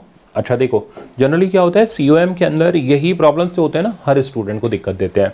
तो जिन बच्चों को दिक्कत आ रही है, तो आप बस एक काम करो, फेज़ 1 और फेज़ 2 में जो COM में जितना मैंने कराया, अगर अलग से कुछ नहीं भी करना है तो इतना कर डालो, इसके बाहर एक सवाल नहीं आएगा, क्योंकि सारी चीज़ें दोनों फेजेज़ में कवर्ड है अच्छी तरीके से। अब देखो इस प्रॉब्लम में चल क्या रहा है, ये बोट है, जैसे अभी हमने मैन प्लैंक वाला सिस्टम देखा था, बिल्कुल वैसा ही है ये भी। कहता है कि अ मैन वेइंग 80 kg, ठीक है ना। तो ये मैन जो है इसके ऊपर है, बोट के ऊपर, मैन का मास 80 kg है। Standing at the centre of flat boat. अच्छा जी, फ्लैट बोट बनानी है मेरे को, तो मेरे को सवाल वापस से पढ़ना पड़ेगा। तो ये फ्लैट बोट है, पानी के अंदर है, ठीक है ना। इसके सेंटर पर ये मैन खड़ा हुआ है और इसका मास 80 kg है, ठीक। He is 20 metre from the shore. तो किनारे से ये जो पर्सन है ना, तो इस पर्सन की दूरी यहां से ये हमें दे रखी है 20 मीटर, ठीक है ना। डायग्राम बनाना पड़ेगा। ही वॉक्स 8 मीटर ऑन द बोट। तो 8 मीटर ऑन द बोट, ये तो एक्स रिलेटिव हो गया, तो एक्स रिलेटिव क्योंकि ऑन द बोट बोला है, तो 8 मीटर चला। तो एक्चुअली में तो 8 मीटर नहीं चला होगा, 8 से कुछ कम ही चला होगा, क्योंकि बोट पीछे रिकॉइल मार गई होगी। अच्छा, बोट का मास 200 kg है, तो मास ऑफ बोट 200 kg है। तो अब हमें पता करना पड़ेगा कि ये फाइनली किनारे से, शोर से कितना दूर है। तो बेस्ट तरीका क्या है, सबसे पहले एक्स रिकॉइल निकालो। तो एक्स रिकॉइल की वैल्यू हो गई माइनस, अब मैं फॉर्मूला नहीं लिख रहा, डायरेक्ट लिख रहा हूँ, मास ऑफ पर्सन इज 80, ठीक है ना, into x relative which is 8 by total mass which is 280। तो ये कैंसिल होगा, 4 7 जा 28, 0 4 2 जा 8, ये यहाँ से चला गया। तो माइनस का 16/7 इज एक्स रिकॉइल, यानी बोट इतना पीछे की तरफ रिकॉइल करी। तो अब हम कैलकुलेट करते हैं actual displacement of man which is relative. अब आप देख लो, इस तरीके के 2 सवाल हो गए आपके पास, प्लस रिकॉइल, अब तो आ जाना चाहिए आपको। ये रिलेटिव हो गया -16/7 एंड सॉरी रिलेटिव हो गया 8 और रिकॉइल हो गया -16/7। तो ये रिजल्ट जो आ रहा है मेरे पास, ये आ रहा है 8 में कॉमन ले लेता हूँ, 7 2 5/7, तो 40/7, ठीक है। तो ये आ गया हमारे पास एक्चुअल डिस्प्लेसमेंट ऑफ मैन। तो मैन जो है वो इतना चला एक्चुअली में, ठीक है ना। ये जो है आप जैसे आप देख रहे हो 8, तो ये 8 विद रिस्पेक्ट टू बोट था। तो एक्चुअली में अब मैन इतना चला विच इज 40/7, तो किनारे से कितना दूर है, 20 में से माइनस कर देते हैं। तो distance from the shore is equals to 20 minus 40/7, तो ये हो गया 100/7, है ना, हाँ 100/7। अब 100/7 के हिसाब से हमें ऑप्शन लाना पड़ेगा, तो देखते हैं 7 1 जा 7, 3 4 जा 28 और 29 30, तो 2 और 9, तो 14.3 मीटर के आसपास इसका डिस्टेंस है किनारे से। Option C correct. तो हो गया रिवाइज ये वाला सवाल भी। तो जनरली ये वाले टाइप के जो प्रॉब्लम होते हैं ना, स्टूडेंट्स को डर लगता है इसे करने से कि कैसे करें, तरीका क्या रहेगा। तो बहुत ही सिंपल तरीका है, आपने जैसे ही पढ़ा विद रिस्पेक्ट टू वोट है, आप तुरंत रिकॉइल निकालो। अगर ये कह देता है ये 8 metre with respect to ground है, तो फिर तो सवाल बनाने वाला बेवकूफ़ होता, क्योंकि उसने डायरेक्ट आपको 8 दे दिया। तो फिर तो यार 20 माइनस 8 करके आंसर सीधे सीधे उठा करके हम 12 मीटर लिख देते, फिर तो हमारा कुछ जा ही नहीं रहता। तो ये प्रॉब्लम तो फिर फ्रैक्शन ऑफ सेकंड का हो जाता। तो ये मान करके चलो, इसमें आपको रिलेटिव ही देगा, आपको रिकॉइल निकालना पड़ेगा, देन फिर प्रॉब्लम सॉल्व होगा। चलते हैं आगे। तो कोलिजन में बेसिक थ्योरी में सबसे पहले हम लोग वन डायमेंशन कोलिजन डिस्कस करेंगे। वन डायमेंशन कोलिजन के अंदर मैंने आपको बताया हुआ है v1 v2 के ये दोनों फॉर्मूले हमारे तब काम आएंगे जब दोनों में से कोई भी पार्टिकल की वेलोसिटी गिवन ना हो। अब अगर जनरल कोलिजन है तो कोएफिशिएंट ऑफ रेस्टिट्यूशन ई रहेगा, 0 से 1 के बीच में रहेगा। रेस्टिट्यूशन का formula relative velocity of separation by approach. v1 लिखोगे तो 1 में सब्ट्रैक्शन, 2 में एडिशन, ऐसा मैंने फेज 1 में भी आपको सिखाया था। तो इसकी फॉर्मूला हो जाएगा, ये याद होना चाहिए, बेसिकली डिराइव नहीं करना होता। तो m1 minus e m two by m1 plus m2 u1, 1 plus e m two u2 by m1 plus m2, ठीक है ना। तो अचानक नहीं होगा ये, जब आप प्रैक्टिस करके आ रहे हो, पूरा ईयर लॉन्ग पढ़ के आ रहे हो, तब आपको ये चीज़ें याद होंगी।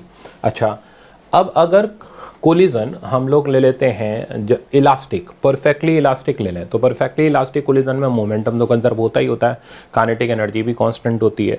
मैक्सिमम मोमेंटम ट्रांसफर तब होता है जब एक पार्टिकल रेस्ट पर हो, ठीक है ना। मैक्सिमम काइनेटिक एनर्जी का ट्रांसफर तब होता है जब दोनों पार्टिकल का मास सेम हो, ठीक है। तो ये छोटे छोटे पॉइंट्स हैं जो हमें याद रहने चाहिए। अब जैसे आप आ जाओ इस पे, तो ये सारे पॉइंट्स मैंने याद रखे हैं। अच्छा, इक्वल मास की दो बॉडीज होंगी, तो फिर क्या होगा, फिर अगर परफेक्टली इलास्टिकली कोलाइड करेंगे तो वेलोसिटी एक्सचेंज हो जाती है, ठीक है ना। अगर एक बहुत हैवी मास है और एक बहुत हल्का मास है, तो हैवी मास अगर रेस्ट पर है तो हल्का वाला सिर्फ रिफ्लेक्ट करके चला जाएगा। अब अगर हल्का वाला रेस्ट पर है, हैवी चल रहा है, तो फिर वो जो लाइट पार्टिकल होगा कोलिजन के बाद डबल वेलोसिटी से क्या मूव करना स्टार्ट करेगा। तो ये छोटे छोटे फंडे हैं जिस पे हमारे न्यूमेरिकल आगे बनेंगे, रटने का कोई स्कोप नहीं है, हमें खाली फॉर्मूला अप्लाई करना होगा। अच्छा, अब ये जो जनरल कोलिजन है इसके अंदर लॉस इन काइनेटिक एनर्जी का फॉर्मूला, ये फॉर्मूला सिर्फ और सिर्फ तब तक काम देता है जब तक वन डायमेंशन कोलिजन है। वन डायमेंशन के ऊपर जाते ही ये वाला specially formula loss in kinetic energy का बेकार हो जाता है। तो m1 m2 half m1 m2 by m1 plus m2 1 minus E square times u1 minus u2 का होल स्क्वायर। तो ये जनरल फॉर्मूला है। अब अगर e की वैल्यू 1 डाल दो परफेक्टली इलास्टिक के लिए, तो obviously loss in kinetic energy 0 हो जाएगी, और अगर इन इलास्टिक के लिए डाल दोगे तो loss in kinetic energy maximum हो जाएगी। अच्छा, इन इलास्टिक में मैंने बहुत सारे एग्जांपल दिए थे आपको, बैलिस्टिक पेंडुलम था, बुलेट स्ट्रक्स इन ब्लॉक था, सारे कराए हुए थे, ठीक है ना। इसके बाद मैक्सिमम इलोंगेशन और कंप्रेशन था, सारी चीज़ें इसमें रिवाइज होंगी आज के लेक्चर में, ठीक है ना, सब पे प्रॉब्लम है। ओके, इसके बाद टू डायमेंशन कोलिजन में देखो, टू डायमेंशन कोलिजन में हमारे पास सिर्फ और सिर्फ जनरल कोलिजन में एक ही हथियार होता है, लीनियर मोमेंटम कंजर्वेशन, वो भी एक्स एक्सिस के अलॉन्ग अलग, वाई एक्सिस के अलॉन्ग अलग, इस पे आपको प्रॉब्लम मिलेगा। अगर कोलिजन परफेक्टली इलास्टिक है तो, और कैसा हमारा ग्लांसिंग कोलिजन बोल लो या टू डायमेंशन कोलिजन बोल लो, बात एक ही है। अगर perfectly elastic two dimension collision है तो फिर ऐसे सिचुएशन के अंदर क्या होता है, एक पार्टिकल चल रहा हो, एक पार्टिकल रेस्ट पर हो, गिवन दोनों के मासेस सेम हो, तो फिर ऐसे सिचुएशन में जो फाइनली दोनों के बीच का एंगल होता है वो 90 डिग्री होता है। तो ये स्पेशल कंडीशन जो हमारी रहेगी परफेक्टली इलास्टिक की, वो भी हम इसके अंदर यूज़ करेंगे, और इवन काइनेटिक एनर्जी कंजर्वेशन भी हम इसके अंदर लगाएंगे, ठीक है ना। तो ये हुआ परफेक्टली इलास्टिक का केस।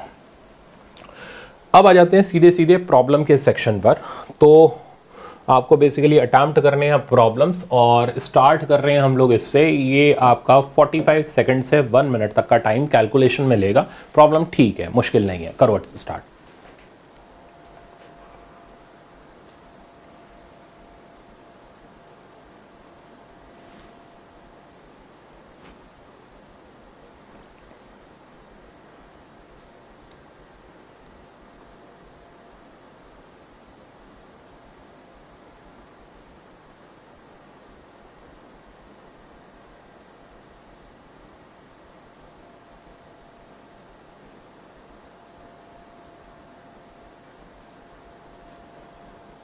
इसमें हमेशा पहले डायग्राम ज़रूर बना लेना ताकि आपका बाद में कोई कन्फ्यूज़न ना रहे साइन वगैरह के अंदर। तो मैं इसको रोक रहा हूँ, स्टार्टिंग में ही दे देता हूँ आपको, ठीक है ना, क्योंकि मेरे ख्याल से ज़्यादा बच्चों का आया नहीं है। इसमें आपको हैवी ऑब्जेक्ट और लाइट ऑब्जेक्ट के बीच के कोलिजन का केस पूरा का पूरा लगाना पड़ेगा। अब चलो देखो, ये कह रहे एक ट्रक, तो ट्रक को हैवी ऑब्जेक्ट बना लो, कैपिटल एम इसका मास ले लो। Moving on horizontal road towards east, right side पर जा रहा है with velocity 20 metre per second, ठीक है। फिर ये बोल रहा है collides elastically with a light ball, तो ये छोटी सी बॉल बना लो। Moving with velocity 25 along west, यानी ये इधर आ रही है, तो U2 की वैल्यू होगी -25 मीटर पर सेकेंड। मैं ये m यहाँ से हटा दे रहा हूँ, -25 मीटर पर सेकेंड हम ये वेलोसिटी लेते हुए चल रहे हैं, इसका मास स्मॉल m है, ओके। ये बोल रहा है the velocity of ball just after collision बता दो कितनी होगी, ठीक है ना। और कोलिजन कैसा है ये देख लो, इलास्टिकली कोलाइड कर रहा है, तो हमें V2 निकालना है, V1 से हमें लेना देना नहीं है। अब ना V1 पता है ना V2 पता है, तो ऑब्वियसली हमें कोलिजन में फाइनल वेलोसिटी के फॉर्मूले लगाने पड़ेंगे। मोमेंटम कंजर्वेशन लगा के हमारा काम नहीं चलेगा, क्योंकि दो वेरिएबल एक इक्वेशन में है। तो हमें V2 निकालना है, तो V2 निकालने के लिए हम लोग क्या करने वाले हैं, इसका फॉर्मूला यूज़ करते हैं। फॉर्मूला हो गया परफेक्टली इलास्टिक का, पहले लिख लो 2m1u1 plus m2 minus m1 times u2 divided by m1 plus m2। अब देखो इसमें सारी चीज़ें विद प्रॉपर साइन आपको डालनी पड़ेंगी। तो ट्वाइस m1 की जगह आ गया कैपिटल M, u1 की जगह हमारे पास आ गया 20, ठीक है ना, प्लस m2 की जगह आ गया small m minus capital M, और u2 की जगह आ गया माइनस का 25 divided by small m plus capital M। अब क्या करना है, आपको अप्रॉक्सीमेशन यूज़ करना है कि बॉल का मास ट्रक के मास के सामने बहुत कम है, तो जहाँ जहाँ स्मॉल m कैपिटल M के सामने होगा वहाँ उसको निगलेक्ट कर दिया जाएगा। तो ये यहाँ से गया, ये यहाँ से गया। अब कैलकुलेशन में हमारे पास, तो देख रहे हो ना, बस खाली कैलकुलेशन में टाइम लग रहा है, बाकी किसी कंसेप्ट में टाइम नहीं लग रहा। सॉल्व करते हैं, तो 40m, ठीक है ना, इधर आ गया, minus minus plus 25m divided by capital M। तो कैपिटल M यहाँ से कैंसिल आउट हो गया, फाइनल आंसर बचा 65 metre per second. Sign positive आ रहा है, तो ईस्ट की तरफ ही बॉल रीबाउंस होगी, तो ऑप्शन हमारा आ गया 65 metre per second towards east, ठीक है ना। अच्छा, इसके अंदर कोलिजन के अंदर आपको वो बाउंसिंग के भी, बाउंसिंग से मेरे को याद आया, बाउंसिंग के भी कंसेप्ट है, ठीक है ना। हालांकि मैंने उधर रिवीजन में नहीं रखा, बट जहाँ प्रॉब्लम आएगा वहाँ आपको रिवाइज करा दूंगा। चलते हैं आगे। नेक्स्ट आपका प्रॉब्लम ये रहा, और इसमें आपको टाइप ऑफ कोलिजन आइडेंटिफाई करना है। 45 सेकंड से 1 मिनट, शुरू करो।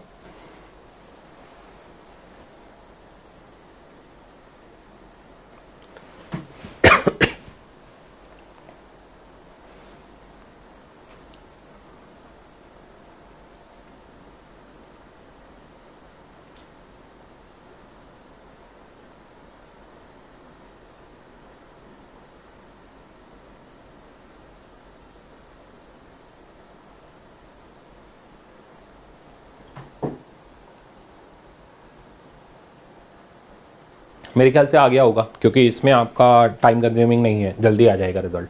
तो मैं इसको रोक रहा हूँ यहाँ पे। देखो इनिशियली में दे रखा है 2 बॉल्स हैं, एक बॉल का मास डबल है दूसरी बॉल का, तो एक का 2m एक का m, ये v वेलोसिटी से चल रही है और ये रेस्ट पर है। अब ये कहता है आफ्टर कोलिजन, ठीक है ना, तो ये कहता है after collision ball 1 travels at speed v/3 in the same direction. तो हमें कोलिजन के बाद एक बॉल की स्पीड दे रखी है, तो हम फॉर्मूला लगाने से बच गए, मोमेंटम कंजर्वेशन से दूसरे की स्पीड निकाल लेंगे।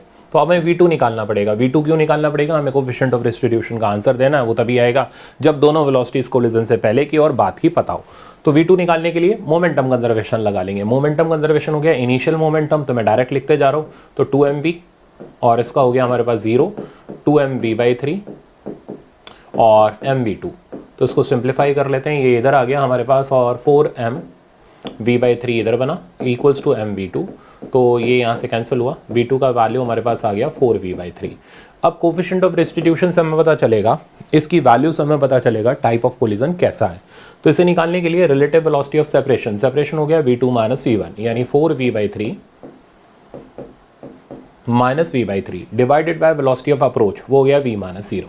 तो सिंप्लीफाई आप इसको करोगे तो ऊपर बचा हमारे पास 3v/3, दैट मीन्स ये आ गया 1, और 1 आ गया तो कोलिजन परफेक्टली इलास्टिक हो गया। तो ऑप्शन बी करेक्ट हो गया। चलते हैं आगे। नेक्स्ट प्रॉब्लम है, अब तो मज़ेदार प्रॉब्लम है, ठीक है ना। इसी तरीके से आप इसको करते जाओ, आप ऑटोमेटिकली परफेक्ट हो जाओगे। ये प्रॉब्लम भी अच्छा प्रॉब्लम है, इसमें मजे आएंगे आपको लगाने में। आपको 1 मिनट तक का टाइम मैंने इसमें दिया।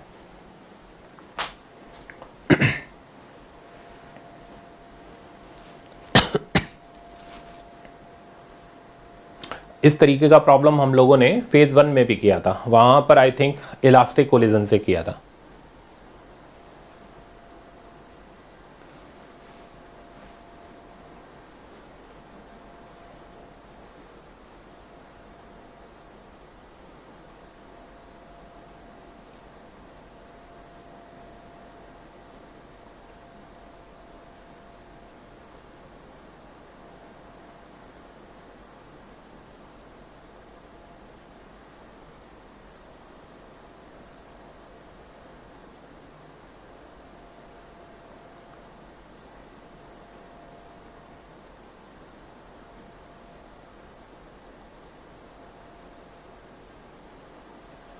तो अब मैं इसको रोक रहा हूं, इतनी देर में आपको कर लेना चाहिए। देखो, तो बोल ये रहा है 3 identical blocks A B and C are placed horizontally, तो तीनों के मास सेम है। The block B and C are at rest, तो ये दोनों ब्लॉक इनिशियली रेस्ट पर थे, तो इसका यू बी 0 था, इसका यू बी 0 था। ओके, फिर ये बोल रहा है but A is approaching towards B with speed 10 metre per second, तो मैं यू ले लेता हूँ और इसका यू हो गया 10 मीटर पर सेकेंड। आगे बोलता है the coefficient of restitution for all collision is 0.5, तो ई का वैल्यू हमें 0.5 दे रखा है। करना क्या है, the speed of the block C, लो सी की स्पीड निकालनी है, तो पहले होगा क्या, ए और बी में कोलिजन होगा, फिर बी वेलोसिटी गेन करेगा, वो जाके सी से टकराएगा, फिर सी की वेलोसिटी आएगी। तो काम थोड़ा सा क्या हो गया, लंबा हो गया। इसके अंदर हमें क्या करना है कि हमें पहले बी की वेलोसिटी निकालनी पड़ेगी और फिर हम फाइनली सी की वेलोसिटी निकाल पाएंगे। तो पहले हम ए और बी के बीच में से पहले बी का फॉर्मूला लगा लेते हैं, यानी V2। तो V2 का फॉर्मूला 1 + E m1u1, ठीक है ना, plus m2 - E m1, general formula लगाना पड़ा हमें, m2 - E m1 times u2 divided by m1 + m2। अब जरा चेक करो, u2 वाला पार्ट 0 हो गया, ठीक है ना, क्योंकि बॉल नंबर 2 रेस्ट पर थी, तो ये पूरी मुसीबत गई, तो थोड़ा कैलकुलेशन रिड्यूस हो गई। तो V2 का वैल्यू हमारे पास आ गया, V2 = सिंप्लीफाई करते हैं 1.5 m1u1, तो वो हो गया mu, u हम बाद में डाल देंगे 10 divided by m + m which is 2m। तो फाइनली ये हमारे पास आ गया 3/4u। तो ब्लॉक बी ने 3/4u की वेलोसिटी गेन करी आफ्टर कोलिजन विद ए। अब क्या हुआ, अब एक बार डायग्राम और लेना पड़ेगा। अब ये जो ब्लॉक बी है ये वेलोसिटी लेकर के जा रहा है 3u/4 की, और ये जाके टकराने वाला है ब्लॉक सी से, ठीक है ना।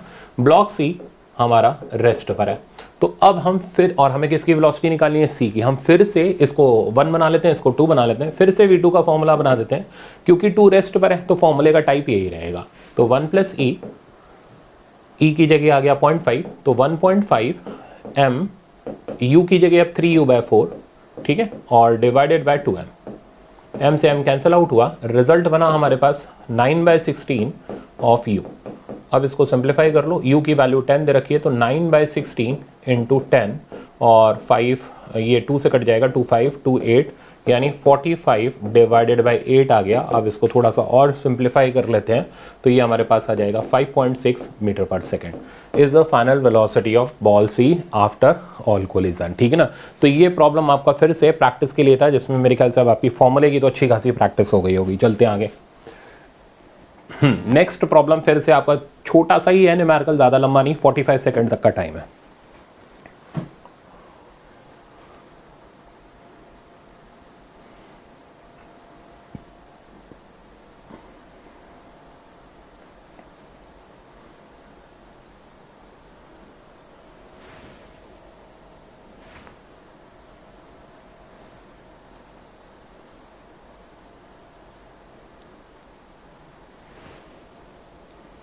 फोर्टी सेकंड तक में आपका आ जाना चाहिए, क्योंकि इसमें कुछ खास कैलकुलेशन ऐसी लंबी नहीं है।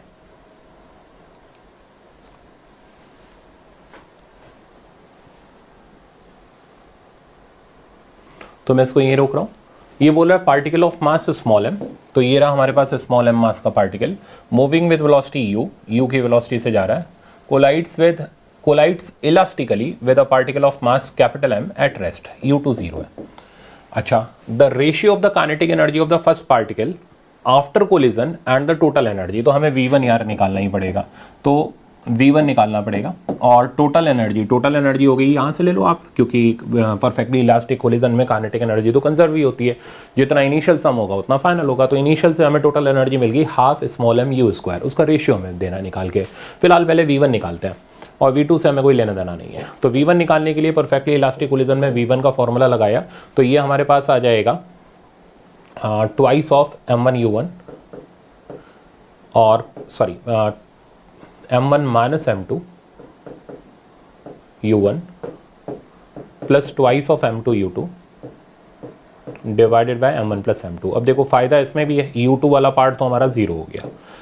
तो अब हम कैलकुलेट करते हैं वैल्यू ऑफ, अरे चल भाई अटक क्यों गया, हाँ, तो V1 का वैल्यू हम कैलकुलेट करते हैं। तो m1 minus m2 which is small m minus capital M times u divided by small m plus capital M। अच्छा, V1 हमारे पास आ गया। अब हमें इस पार्टिकल की final kinetic energy divided by total kinetic energy का रेशियो निकालना है। तो kinetic energy final by kinetic energy total, final kinetic energy होगी half small m V1 square, total हो गई हाफ m u स्क्वायर, ठीक है ना। तो यहाँ से ये कैंसिल हुआ, V1 की वैल्यू डाल दो तो ये होल स्क्वायर आ जाएगा, u स्क्वायर कैंसिल हो जाएगा, तो ऑप्शन बचेगा हमारे पास m minus m by m plus m का होल स्क्वायर, ठीक है। इस हिसाब से देखो ऑप्शन नंबर बी करेक्ट है। चलते हैं नेक्स्ट प्रॉब्लम पर। नेक्स्ट प्रॉब्लम अब आपका है बैलिस्टिक पेंडुलम का। इसमें आपको मैं दे रहा हूं 45 सेकंड। स्टार्ट करो प्रॉब्लम।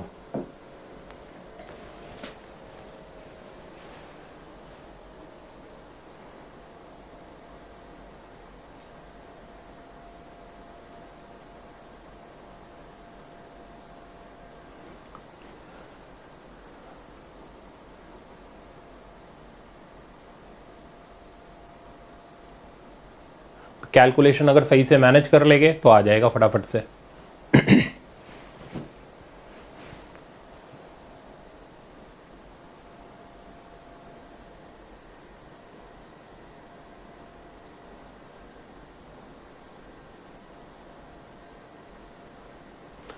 तो आई थिंक मैं इसको रोक रहा हूं। चलो देखते हैं। ये बोल रहा है mass of 10 gram moving horizontally, तो ये हमें मास दे रखा है, ये 10 ग्राम का है, ठीक है। ये हॉरिजॉन्टली जा रहा है और इसकी वेलोसिटी हमें दे रखी है 100 सेंटीमीटर पर सेकेंड,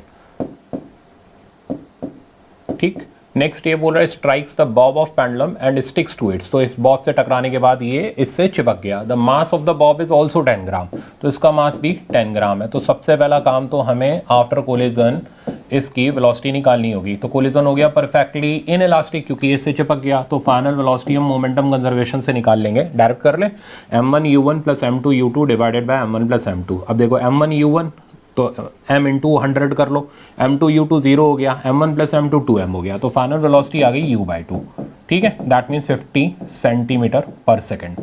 अब हमें ये पता करना है ये कितनी हाइट तक राइज करेगा। अब यहाँ से क्या होगा, एनर्जी कंजर्वेशन लगा देते हैं, ठीक है ना। तो ये मान लो h हाइट तक राइज करता है 2m मास का ऑब्जेक्ट, तो काइनेटिक एनर्जी पोटेंशियल एनर्जी के अंदर कन्वर्ट हो गई, यानी v स्क्वायर इक्वल्स टू हो गया हमारा 2gh। डायरेक्ट उठा करके मैंने लगा लिया। अब हाइट हमें सेंटीमीटर में देनी है, तो ये सारी चीज़ें चलने देते हैं, सेंटीमीटर में कोई दिक्कत नहीं है। तो 50 का स्क्वायर तो 2500, ठीक है ना। 2g की जगह, अब g की वैल्यू 10 मीटर पर सेकंड स्क्वायर होती है, सेंटीमीटर में होगी 1000, ठीक है, इंटू h। तो अब इसको सिंप्लीफाई कर लेते हैं, तो ये h की वैल्यू हमारे पास आ जाएगी 1.25। तो 1.25 सेंटीमीटर की हाइट तक ये ऑब्जेक्ट क्या करेगा, राइज करेगा। तो ऑप्शन इसका डी करेक्ट। तो मुश्किल नहीं था, बस थोड़ा सा कैलकुलेशन मैनेज करते हुए चलना था। चलते हैं आगे। नेक्स्ट, हाँ देखो ये अब सारे के सारे हमारे काम के प्रॉब्लम आ गए। इसके लिए भी आपको 45 सेकंड का टाइम मिलता है। म्यू आपको निकालना है 45 सेकंड से 1 मिनट, इससे ज़्यादा नहीं।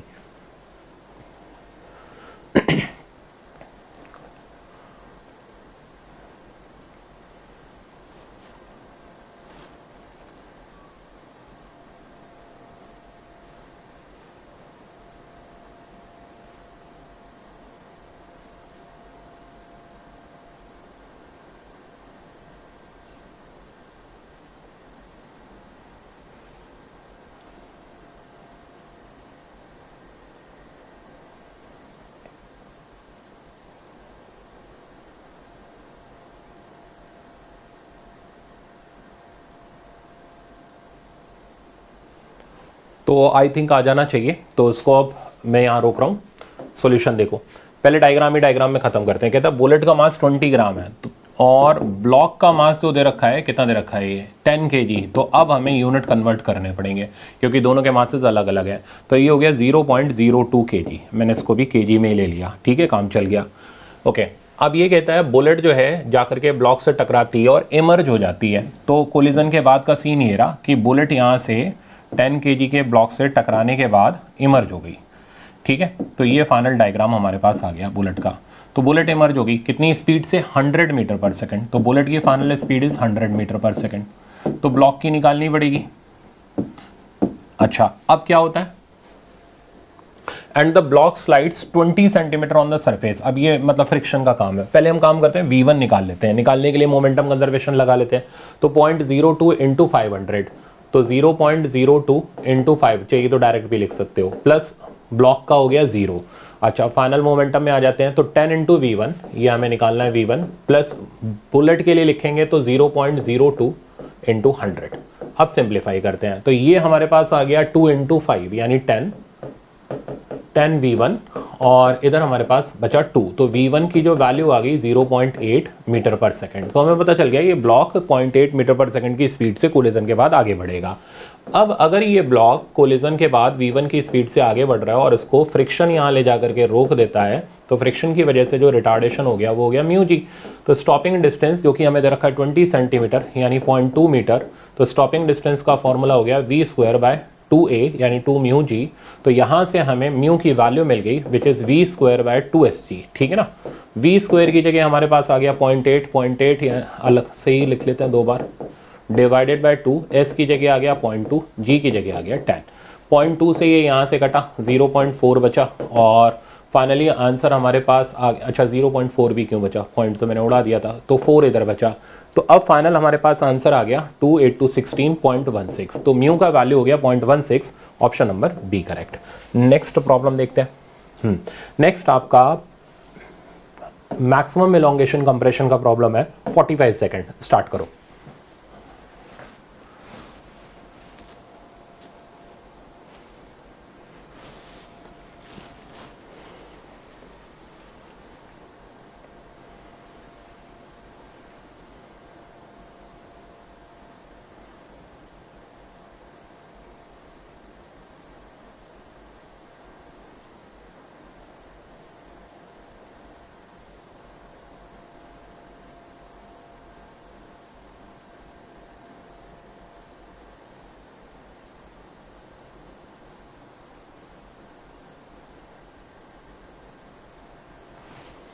तो मेरे ख्याल से आ गया होगा, सिंगल स्टेप का ही प्रॉब्लम है आपके लिए, तो इसको रोकते हैं। देखो क्या कंसेप्ट हम लोगों ने सीखा था, मैक्सिमम इलोंगेशन कंप्रेशन बिल्कुल परफेक्टली इनइलास्टिक कोलिजन ऐसा ही होता है। जब मैक्सिमम इलोंगेशन कंप्रेशन होता है तो फाइनल वेलोसिटीज दोनों की सेम होती है, रिलेटिव वेलोसिटी 0 होती है, ठीक है ना। हाँ, यहाँ पर एनर्जी लॉस नहीं होती, जो काइनेटिक एनर्जी का लॉस है वो पोटेंशियल एनर्जी के गेन में कन्वर्ट हो जाता है। तो वही कंसेप्ट हम यहाँ पर लगाते हैं। तो loss in kinetic energy equals to gain in potential energy, और इससे हमारे पास एक लाइन के अंदर मैक्सिमम इलोंगेशन या कंप्रेशन की वैल्यू आ जाती है।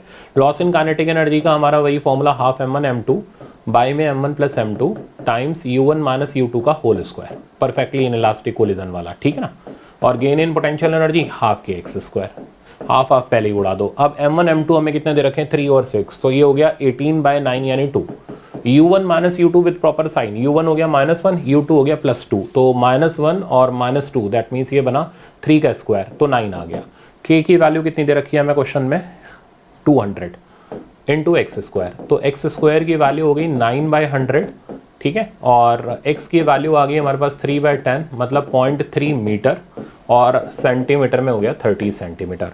ऑप्शन चेक कर लो, 30 सेंटीमीटर हमारे पास मैक्सिमम एलोंगेशन की वैल्यू आ गई। तो ये प्रॉब्लम इतना ही देर का होता है, आई थिंक एग्जाम में आएगा, अब आप आराम से कर भी सकते हो, ऐसा कोई टाइम कंज्यूमिंग नहीं है। चलते हैं आगे। ये हमारे पास आते हैं बाउंसिंग ऑफ बॉल के कंसेप्ट, ठीक है। 45 सेकंड मैंने आपको इसमें दिए।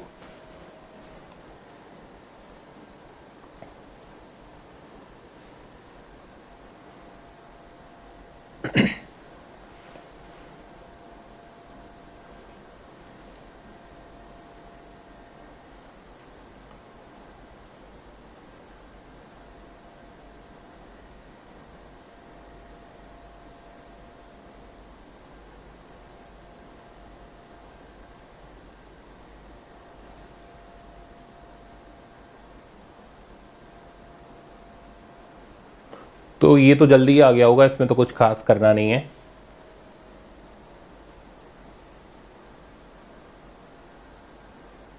तो मैं इसको रोक रहा हूं। देखो ये कह रहा है एक बॉल ग्राउंड से टकराई, मान लो h हाइट से वो गिर रही थी, ग्राउंड से टकराई, टकराने के बाद मान लो u स्पीड से टकराई।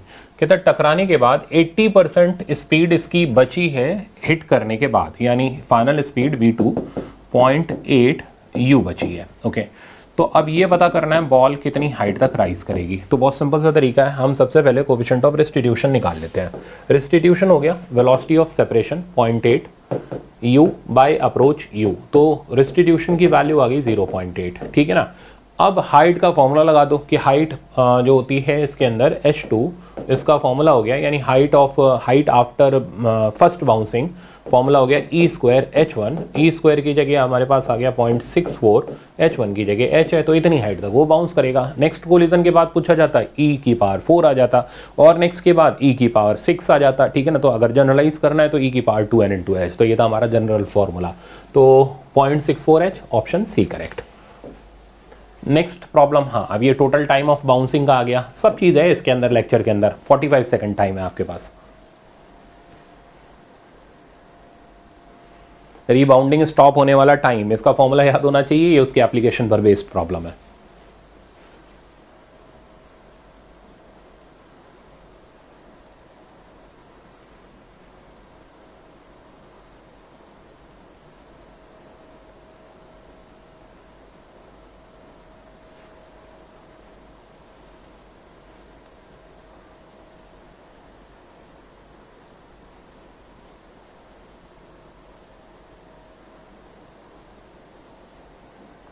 तो मैं इसको रोक रहा हूँ क्योंकि इतनी देर में आपको कर लेना चाहिए। देखो टोटल टाइम जितनी देर बाद बॉल की बाउंसिंग स्टॉप होती है उसका फॉर्मूला था t0 1 plus e by 1 minus e. कोई आपको वहाँ जीपी फॉर्म नहीं करनी होती, आपने क्लासरूम में पढ़ा है, इसको डायरेक्ट इस्तेमाल करना है।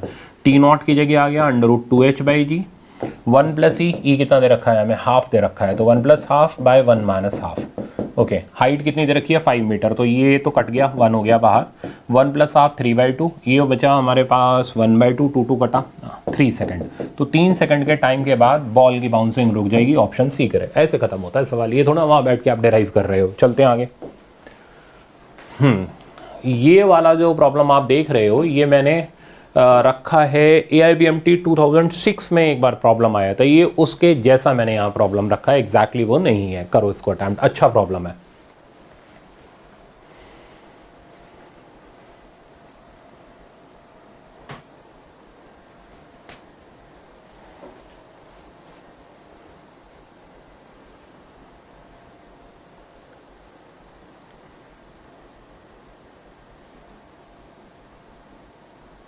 टाइम आप ले सकते हो इसके अंदर 50 सेकंड से 1 मिनट तक का टाइम लग जाता है जनरली इसमें।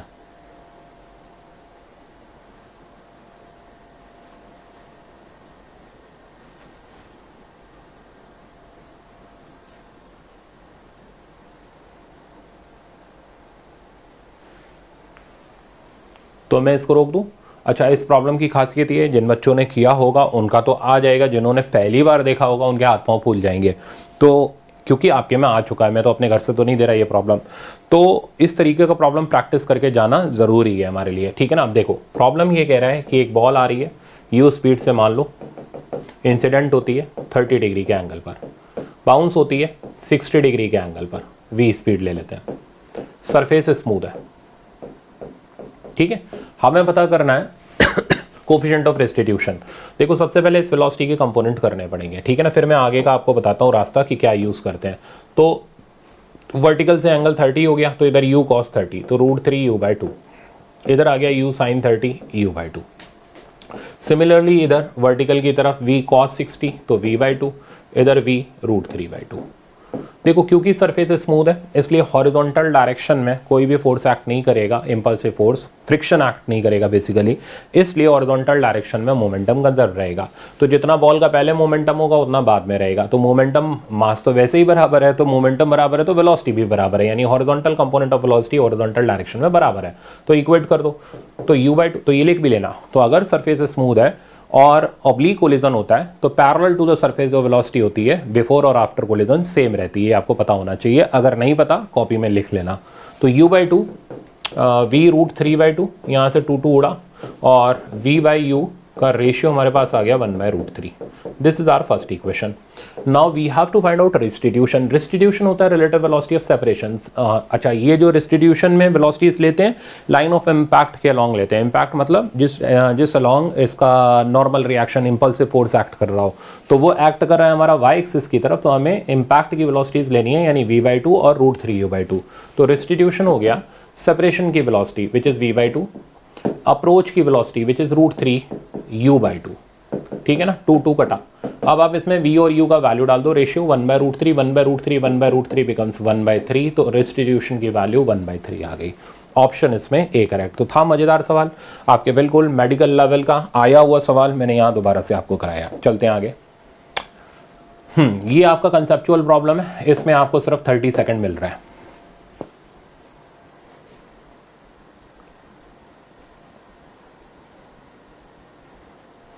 तो कौन सा डायग्राम इनकरेक्ट है वो आपको बताना है।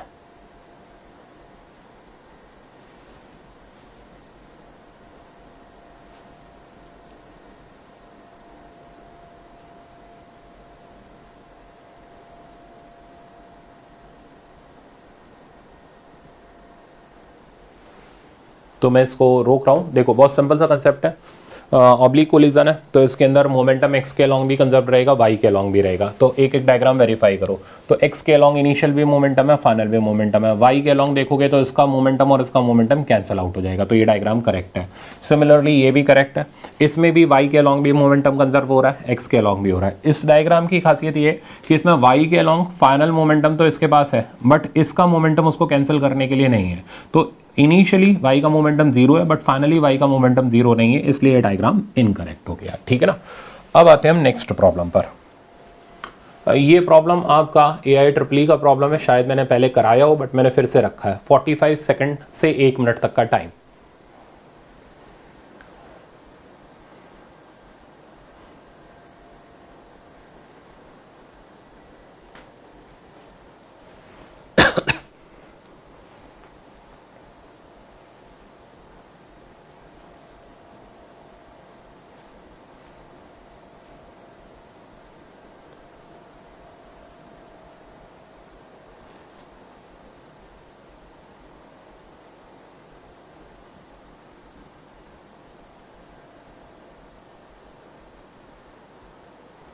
कोलिजन इन इलास्टिक है, ध्यान से पढ़ना, इन इधर रह गया, ये इलास्टिकली इधर लिख गया।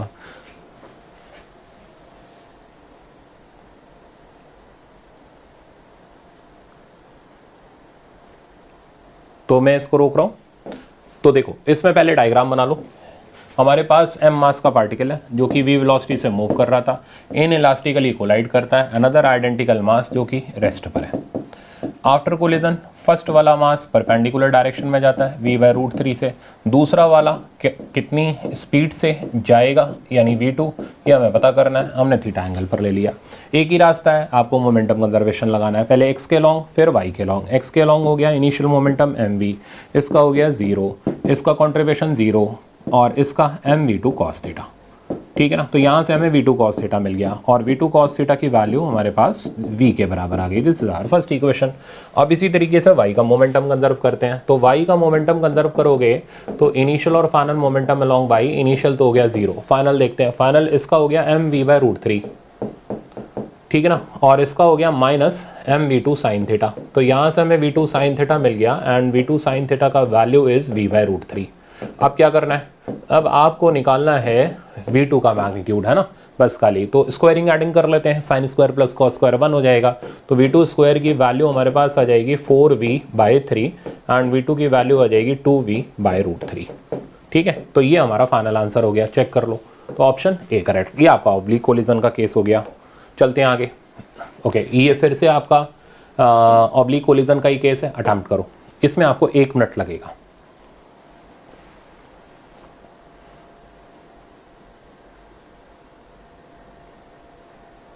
ये स्टिक हो जाती है तो परफेक्टली इनइलास्टिक है, ठीक है ना, और आपको अमाउंट ऑफ हीट लिबरेटेड निकालनी है।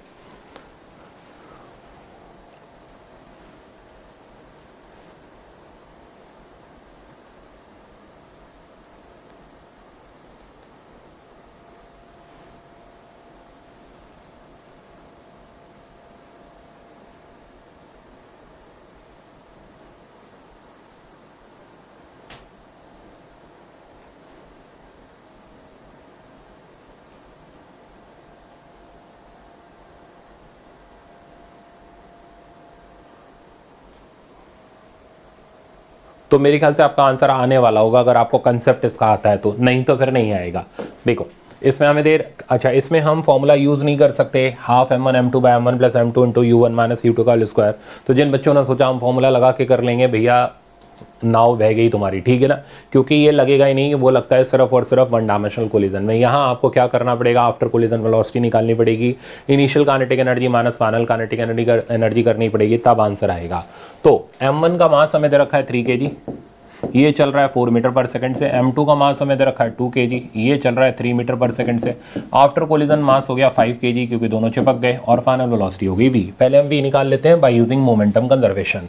तो इनिशियल मोमेंटम, अच्छा, और हम v का मैग्नीट्यूड ही निकाल लेते हैं, तो डायरेक्ट ही लिख लेते हैं क्योंकि दोनों म्यूचुअली परपेंडिकुलर डायरेक्शन में, तो under root p1 square plus p2 square equals to p square कर लेते हैं, डायरेक्ट आ जाएगा आंसर। तो p1 स्क्वायर हो गया 12 का स्क्वायर, p2 स्क्वायर हो गया 3 2 जा 6 का स्क्वायर, ये आपको समझ आ रहा है ना, m1 u1 का whole square plus m2 u2 का होल स्क्वायर। होल स्क्वायर इसलिए ये आई कैप में है, जे कैप में आप मैग्नीट्यूड लोगे तो अंडर रूट इसका स्क्वायर प्लस इसका स्क्वायर ही आना है, ठीक है ना, इक्वल्स टू फाइनल हो गया 5v का होल स्क्वायर। ओके, ये हमारे पास आ गया 144 प्लस 36, तो ये 180 बन गया, तो 180 by 25 equals to v square. अच्छा, इसको ऐसे ही पढ़ा रहने देते हैं। अब ये बोल रहे हैं हमें पता करनी है लॉस ऑफ हीट एनर्जी, तो लॉस इन हीट एनर्जी, तो लॉस हो गया हमारे पास इनिशियल काइनेटिक एनर्जी, तो इनिशियल हो गई हाफ, अब करो m1 u1 स्क्वायर, तो 3 इंटू 4 का स्क्वायर प्लस हाफ 2 इंटू 3 का स्क्वायर माइनस फाइनल एनर्जी होगी हाफ 5 इंटू वी का स्क्वायर विच इज 180 बाई 25, इसलिए मैंने उसको डिवाइड ही नहीं मारा था, तो ये यहाँ पर 5 आ गया। ओके, अब देखें रिजल्ट में क्या बचा, हाफ तो पहले कॉमन ले लो, ठीक है, यहाँ पर हमारे पास ये इससे कैंसिल आउट हो जाएगा, 5 3 जा 15, 5 6 जा 30, तो ये रिजल्ट बना 16 16 3 जा 48, 48 बाई 2 24, तो एक साथ ही चलो सिंप्लीफाई कर देते हैं, तो दिस इज 24, इधर आ गया 9 9 और 2 तो कैंसिल हो गया, प्लस 9 माइनस इधर हमारे पास आ गया 18, ठीक है ना। अब देखें रिजल्ट बचता कितना है, सही किया ना मैंने, 4 4 जा 16 3 जा 48, ठीक है, 24 और इधर 9 और इधर हमारे पास बचा है रिजल्ट 36 बाई 2 18, ठीक है, तो 9 और 4 13, तो 33 माइनस 18, यहाँ ऐसे कर लेते हैं, सीधे सीधे इसको सब्ट्रैक्ट ही कर लेते हैं, 8 6 14 9 6 15, 15 जूल बचा, तो 15 जूल की काइनेटिक एनर्जी इस प्रोसेस में क्या हो गई, लॉस हो गई, तो ऑप्शन बी करेक्ट। तो ये मैंने फेज 1 में भी बोला था, जब भी परफेक्टली इलास्टिक कोलिजन हो कभी भी लॉस इन काइनेटिक एनर्जी का फॉर्मूला नहीं लगता, इसलिए मैंने इस तरीके का सवाल रखा था ताकि सब कुछ एक बार रिवाइज हो जाए एग्जाम में जाने से पहले। चलो अब आप आ जाओ इस प्रॉब्लम पर, ये आपका वही अपना प्रोजेक्टाइल हवा में जाकर के एक्सप्लोड हो गई, ये उसी के ऊपर है, तो आपको 45 सेकंड से 1 मिनट तक का टाइम दिया।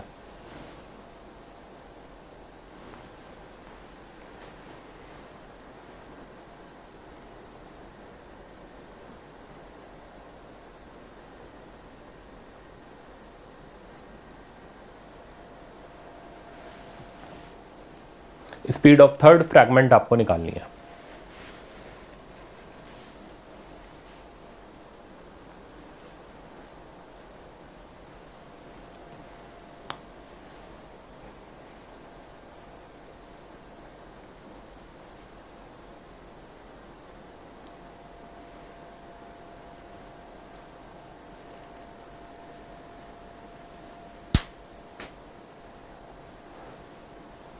तो मैं इसको स्टार्ट कर रहा हूं, देखो आप ये, अच्छा इस जैसा पहले भी आया था, सेंटर ऑफ मास के वक्त हम लोगों ने किया था, अब ये दोबारा आप मोमेंटम कंजर्वेशन के ऊपर बेस देख रहे हो उसको।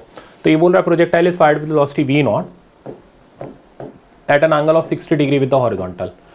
अच्छा, मैक्सिमम हाइट पर पहुंची, velocity v not cos theta यानी v नॉट बाई 2 हो गई। At the top of trajectory is explode into 3 fragment of equal मास, तो एक काम करते हैं, इसका मास 3m ले लेते हैं, तो आफ्टर एक्सप्लोजन हमारे पास जो मासेस आ गए वो इक्वल ही हैं, तो 3m को इक्वल पार्ट में ब्रेक किया तो ये mm हो गए। ओके, अब ये क्या बोल रहे हैं, first fragment retraces it's path, तो ये जो फर्स्ट फ्रैगमेंट है ये अपना पाथ रिट्रेस कर लेता है, यानी ये तो v नॉट 2/2 से भाग लिया इधर। Second moves vertically up with 3v not by 2, तो ये चला गया j कैप की तरफ। कहता है तीसरा कहाँ गया, तो हमें क्या पता भाई कहाँ गया, तो v3 वेक्टर का मैग्नीट्यूड निकालना है, वेक्टर फॉर्म में नहीं छोड़ना, तो लगा लो मोमेंटम कंजर्वेशन। तो इनिशियल मोमेंटम वो हो गया 3m, वेक्टर लगाना पड़ेगा, ठीक है ना, v naught by 2 i cap, final momentum देखते हैं, तो minus m v naught by two i cap और प्लस एम 3v0/2 जे कैप और प्लस एम v3। सही है, तो यहाँ से हमारे पास वैल्यू आ जाएगी, तो ये उधर जा करके ऐड हो गया, बन गया 2v0, तो 2v0 एम मैंने कैंसिल कर दिया आई कैप, और ये उधर जा करके हो गया -3/2 v0 j cap equals to v3 vector. अब हम इसका मैग्नीट्यूड ले लेते हैं, तो v3 वैक्टर का मैग्नीट्यूड हो गया रूट अंडर इसका स्क्वायर विच इज़ 4 प्लस 9/4, तो 16 9 25/4, यानी ये बन गया हमारा 5/2। 5/2 मतलब 2.5, हाँ 5/2, और v0 कहाँ गया, भूल गया मैं लिखना, सॉरी, तो 5/2 v0 रूट से बाहर आया, तो 5/2 v0 is the final answer. अब आप चेक करो 2.5 v0 या 5/2 मिल रहा है, ऑप्शन बी करेक्ट। चलते हैं आगे। नेक्स्ट प्रॉब्लम है आपका फिर से इनइलास्टिक कोलिजन का। इनइलास्टिक का है कि क्या है, ठीक है, नहीं इसमें कोलिजन का टाइप नहीं दे रखा, करो अटेम्प्ट, अच्छा प्रॉब्लम है ये भी। इसमें हमें नहीं दे रखा कि टाइप ऑफ कोलिजन कौन सा है, तो हम जनरल कोलिजन ही लेते हुए चलेंगे, यानी सिर्फ मोमेंटम कंजर्वेशन लगा सकते हो।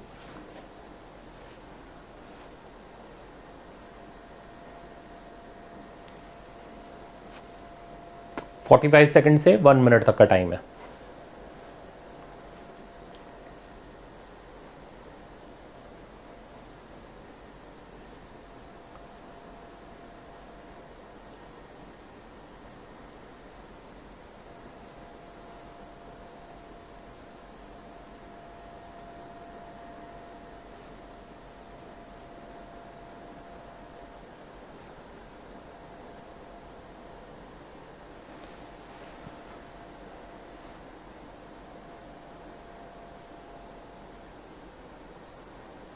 तो अब मैं स्टार्ट कर रहा हूं उसको। देखो ये कह रहा है ball moving at a speed 2 metre पर second strikes identical ball initially at rest. तो एक बॉल एम मास की है, 2 मीटर पर सेकंड से चल रही है, आइडेंटिकल बॉल एम मास की से टकराती है जो कि इनिशियली रेस्ट पर थी। एट अ ग्लांसिंग ब्लो मतलब 2D कोलिजन है। After the collision the first ball is moving at speed इतना एट 60 डिग्री। तो अब ये चली 1 मीटर पर सेकंड से 60 डिग्री के एंगल पर। तो हमें पता करना है ये जो सेकंड बॉल है इसकी स्पीड कितनी होगी और इसका एंगल कितना होगा। तो ऐसा ये भी आपने थोड़ी देर पहले किया था, बट वहाँ बता दिया गया था कोलिजन इनइलास्टिक था, यहाँ बोला ही नहीं गया, ठीक है ना। तो हमें मोमेंटम कंजर्वेशन ही हमारा सहारा है, तो हम उसी से इस प्रॉब्लम को अटैम्प्ट करेंगे। तो इनिशियल मोमेंटम पहले एक्स एक्सिस का कर लेते हैं कंजर्व, फिर वाई एक्सिस का। तो एक्स एक्सिस का हो गया 2m, दूसरे का हो गया 0, इसका हो गया m cos 60 डिग्री यानी m/2, और इधर साइड आ गया m v2 cos थीटा। ठीक है, तो यहां से हमारे पास v2 cos थीटा की वैल्यू आ गई which is equals to 3/2, first equation. ये यहां जाके सब्ट्रैक्ट हो गया। वाई एक्सिस का मोमेंटम कंजर्व करो, इनिशियल 0 है, फाइनल भी 0 रहेगा, तो इसका बराबर कर दो। तो m v2 sin theta equals to m into 1 sin 60 यानी √3/2। तो v2 sin थीटा की वैल्यू आ गई √3/2, this is our second equation. अब एंगल निकालना है तो डिवाइड मार दो, तो tan थीटा की तो वैल्यू हमारे पास आ गई, ये डिवाइड करने पर कैंसिल 1/√3 बचेगा, तो थीटा की वैल्यू आ गई 30 डिग्री। तो 30 डिग्री पर बॉल जाएगी, पर 30 डिग्री पर तो एक और दो ऑप्शन दे रखे हैं। अब हमें v2 का मैग्नीट्यूड भी निकालना पड़ेगा, तो मैग्नीट्यूड निकालने के लिए स्क्वायरिंग एडिंग कर दो या पुट कर दो थीटा उठा करके, बेहतर है यहीं पुट कर देते हैं। साइन थीटा हो गया sin 30 डिग्री, 1/2 ये कटा, v2 की वैल्यू √3 आ गई। ऑप्शन चेक करो, तो √3 मीटर पर second 30 degree to the original direction, option D correct है ना। सारे सवाल आपने बिल्कुल आज सारे काम के लगाए हैं, ऐसे ऐसे सवाल लगाए हैं जो मतलब स्टूडेंट्स इसके अंदर डरते हैं, अटकते हैं। अब मेरे लेक्चर अगर अच्छे से देख लिया ना तो आपका सारा चीज़ बढ़िया से कवर हो जाएगा। चलो आ जाओ अब आप इस प्रॉब्लम पर। ये फिर से आपका बैलिस्टिक पेंडुलम का प्रॉब्लम है, 45 सेकंड दिया मैंने टाइम।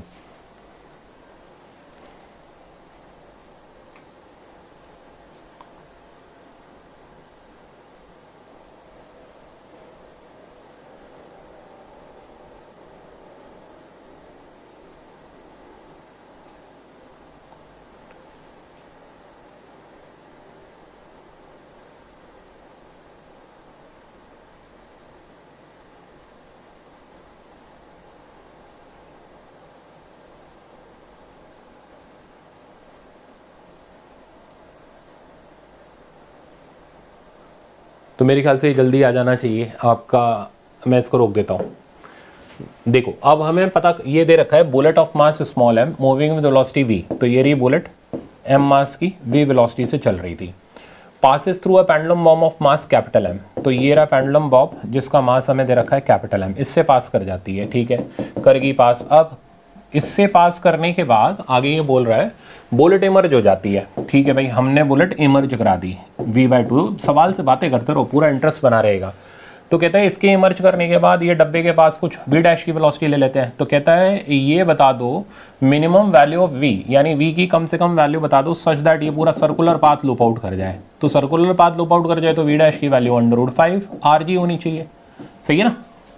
तो कंडीशन तो बन गई। अब मोमेंटम कंजर्वेशन लगा लेते हैं, तो मोमेंटम कंजर्वेशन लगाया तो mv plus 0 capital M √5 lg plus m v/2, इसको इधर लाओ तो m v/2 equals to capital M √5 lg, यहाँ से v की मिनिमम वैल्यू मिल गई twice of capital M by small m times √5 lg। तो कहाँ ज़्यादा टाइम कंज्यूमिंग था, कौन सा ऑप्शन है, तो ऑप्शन इसका डी करेक्ट है। तो ये यहाँ कंप्लीट हो गए सारे सवाल। अब आप देखो सेंटर ऑफ मास से लेके फ्रिक्शन तक हर वैरायटी हमने कर डाली, ठीक ना। सवाल मज़ेदार थे, दिमाग लगा हमारा, बट ये है कि अगर अब इससे आपको ये आइडिया लग गया होगा कि बिना तैयारी के कंपटीशन में घुस नहीं सकते भाई, ठीक है, नहीं तो धक्के देके भगा दिए जाओगे। तो आप इस टॉपिक की अच्छे से तैयारी कर लो, फेज़ 1 फेज़ 2 कर लो, बस उतना मोर देन इनफ है।